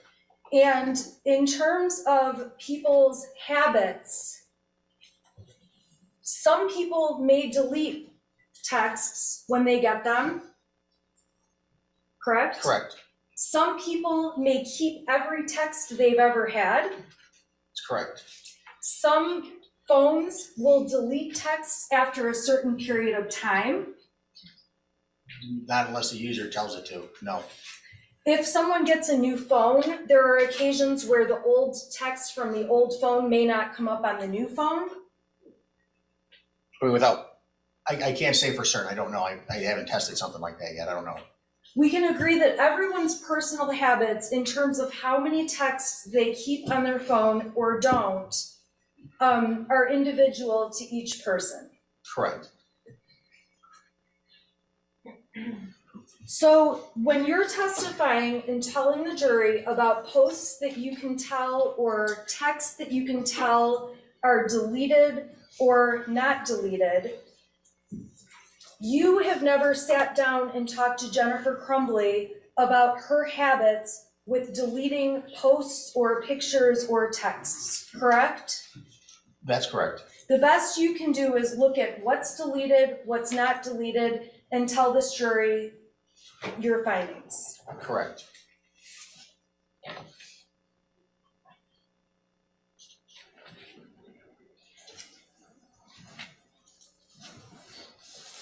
I want to go to March 9th of 2021. You testified pretty extensively about that date. Do you recall the materials from that date? And if not, I can certainly. Yeah, if you have copies of it, I would prefer that. Yes, please. Okay. So on that date, I'll approach with copies in just a moment. I just need to pull it up on my computer. I'm going to go to exhibit number 78. Okay. So, Your Honor, may I approach the witness? Sure, I can, he has them on his screen. You said you wanted hard copy. Either way, it doesn't matter to me. Okay, oh, okay. Are you okay with the That's screen?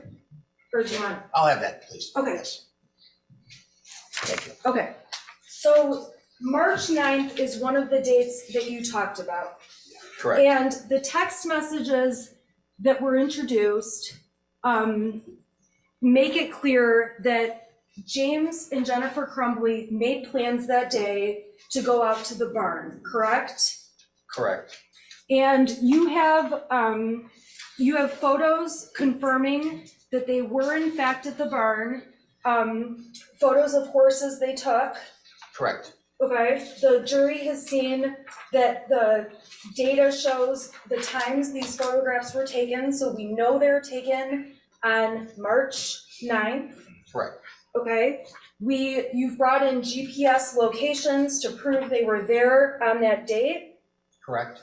Okay, and it's on that date that Ethan Crumbley, the shooter, is sending his parents some texts that were admitted through Exhibit 82. Do you recall those texts? I do, yes. Okay. Now, in these texts, starting at, I'm gonna put it up on the screen.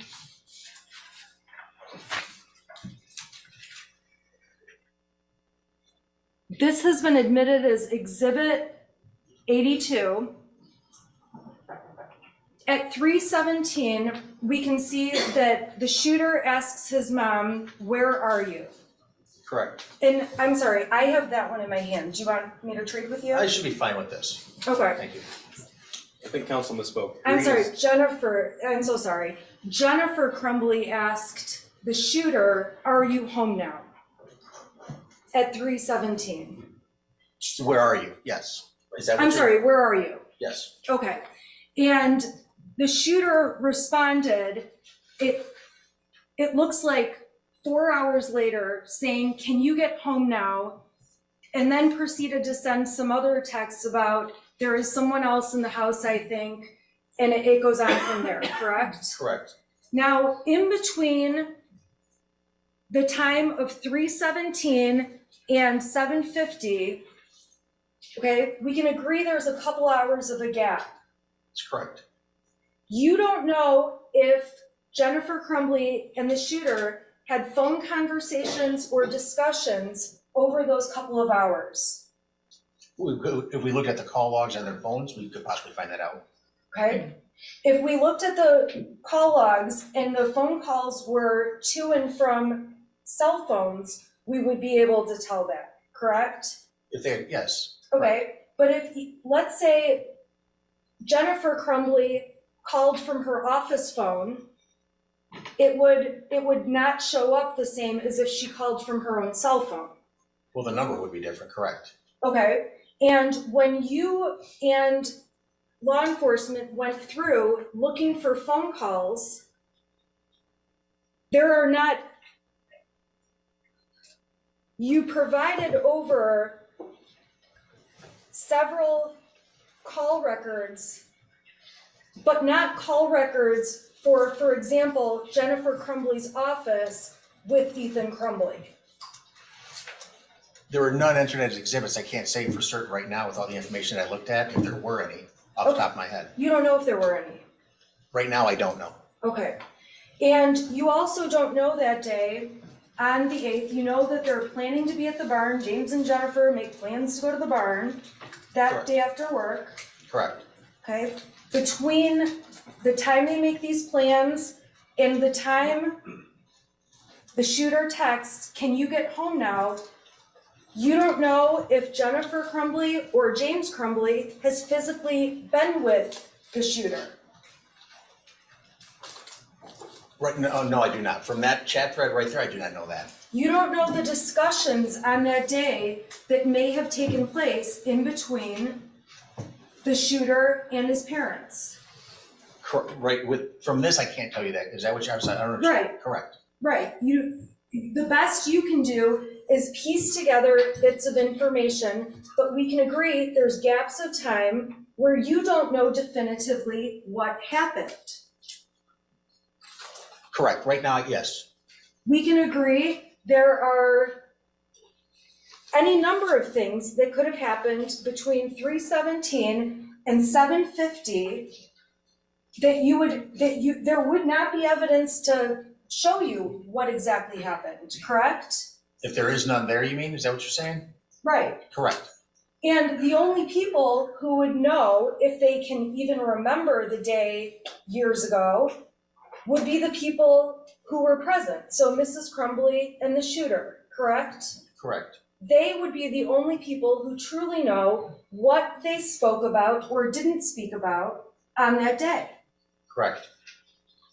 So when you see these texts, and I understand you find them alarming, I imagine that the texts, and please correct me if I'm wrong, that you find alarming are the texts about there is someone in the house, I think, someone walked into the bathroom and flushed the toilet and left the light on. I thought it was you, but when I came in, no one was home. There is no one in the house, though. Those are some of the texts that you found to be problematic, correct? In the fact that there's no response in between any of those, yes. Okay. We can agree there's no response, but you don't know if,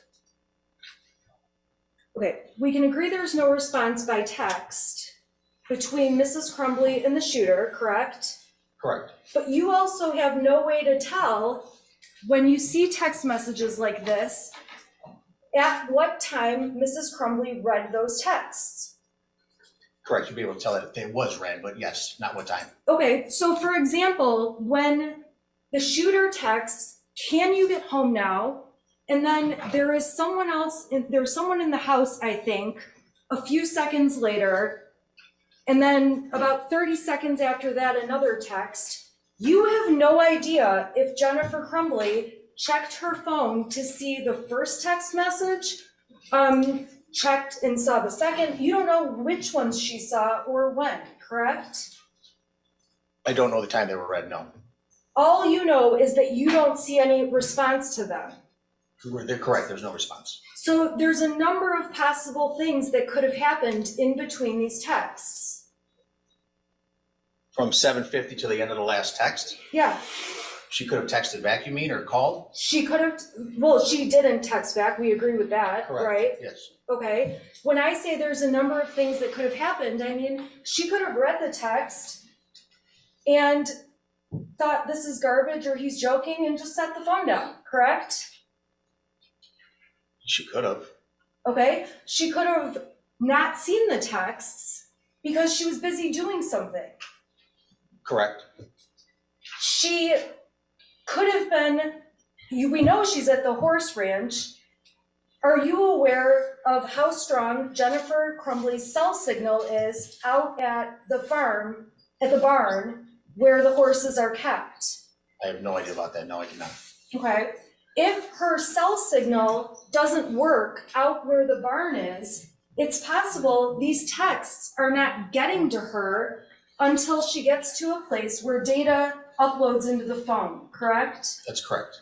So while we see these texts being sent, we cannot conclude that Jennifer Crumbley is reading these as they are coming to her. Fair to say? I mean, that's the time that they were sent, the 7:50 and 14 seconds, and then 17 seconds and 39 seconds. That's when they were actually sent, and they were received on the other end. That's marked at that time. Otherwise, it would have come in at a later time. Okay, but my point is you don't know when she saw them, when Mrs. Crumbley actually read them. No, but they would have been on the phone at that time. If the phone had a signal and was able to get text, they'd be on the phone at that time, correct? It would have been at a later time, at the time that they came in. Okay, but if the signal wasn't working, she might not have been able to see those texts until she got to a point where the signal came in. Correct. Okay, there's times where you're in an area, people can be in an area with their cell phone and the signal is bad and texts are coming into them, but their phone shows nothing. That's a possibility, correct? Correct. And then when the person gets to a spot with better cell phone signal, all of a sudden, all the texts they missed over whatever period of time the phone wasn't working will flood into the phone, correct? That's correct. And just because they come into the phone at that time, they were still sent possibly hours before. No, without testing, I can't say for certain. You don't know. I can't say for certain without testing, correct? Okay, so the text messages that were sent about someone being in the house, someone walking into the bathroom, you don't know any of the responses that, or even the thoughts Jennifer Crumbley had when she did in fact read those messages. I don't know if she would have called back if that was alarming to her. Is that what you're saying, or? I guess what I'm saying is, so these messages are coming in, and even when she does see them, let's say if she sees them as they're coming in, you don't know what she's thinking about these. I don't know what she's thinking, no. Okay, and you also don't know, and obviously we've already talked about it, this has already been asked, but you obviously don't know when she's seen each message. There's no documentation like she saw this one at 8 o'clock, this one at 8:05, anything like that. Those are the times that they came into the phone, yes. Okay. The next message we see is a text message on the following day sent to Ethan by Jennifer Crumbley that says, "Where is your dad?" Correct? Can you just scroll down a little bit? Yeah. I just want to make sure I see. Yeah, no, I'm sorry. You know, I feel like maybe I should give the jury a break. You're not close, right? I'm not even close. I think the witness could probably use it. Okay, all right, so, I'm gonna let you step down, you can't discuss your testimony with anyone? Okay.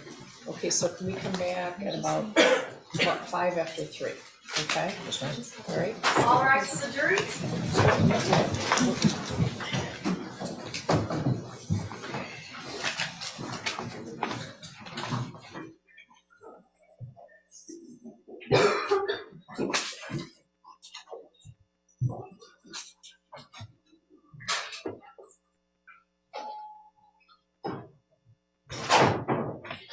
I mean, see, you know, some of the questions are becoming repetitive, so, that's gonna make you lose them. Okay, All right, so 5 after 3, okay? thank you. Thanks, sir. Recording stopped.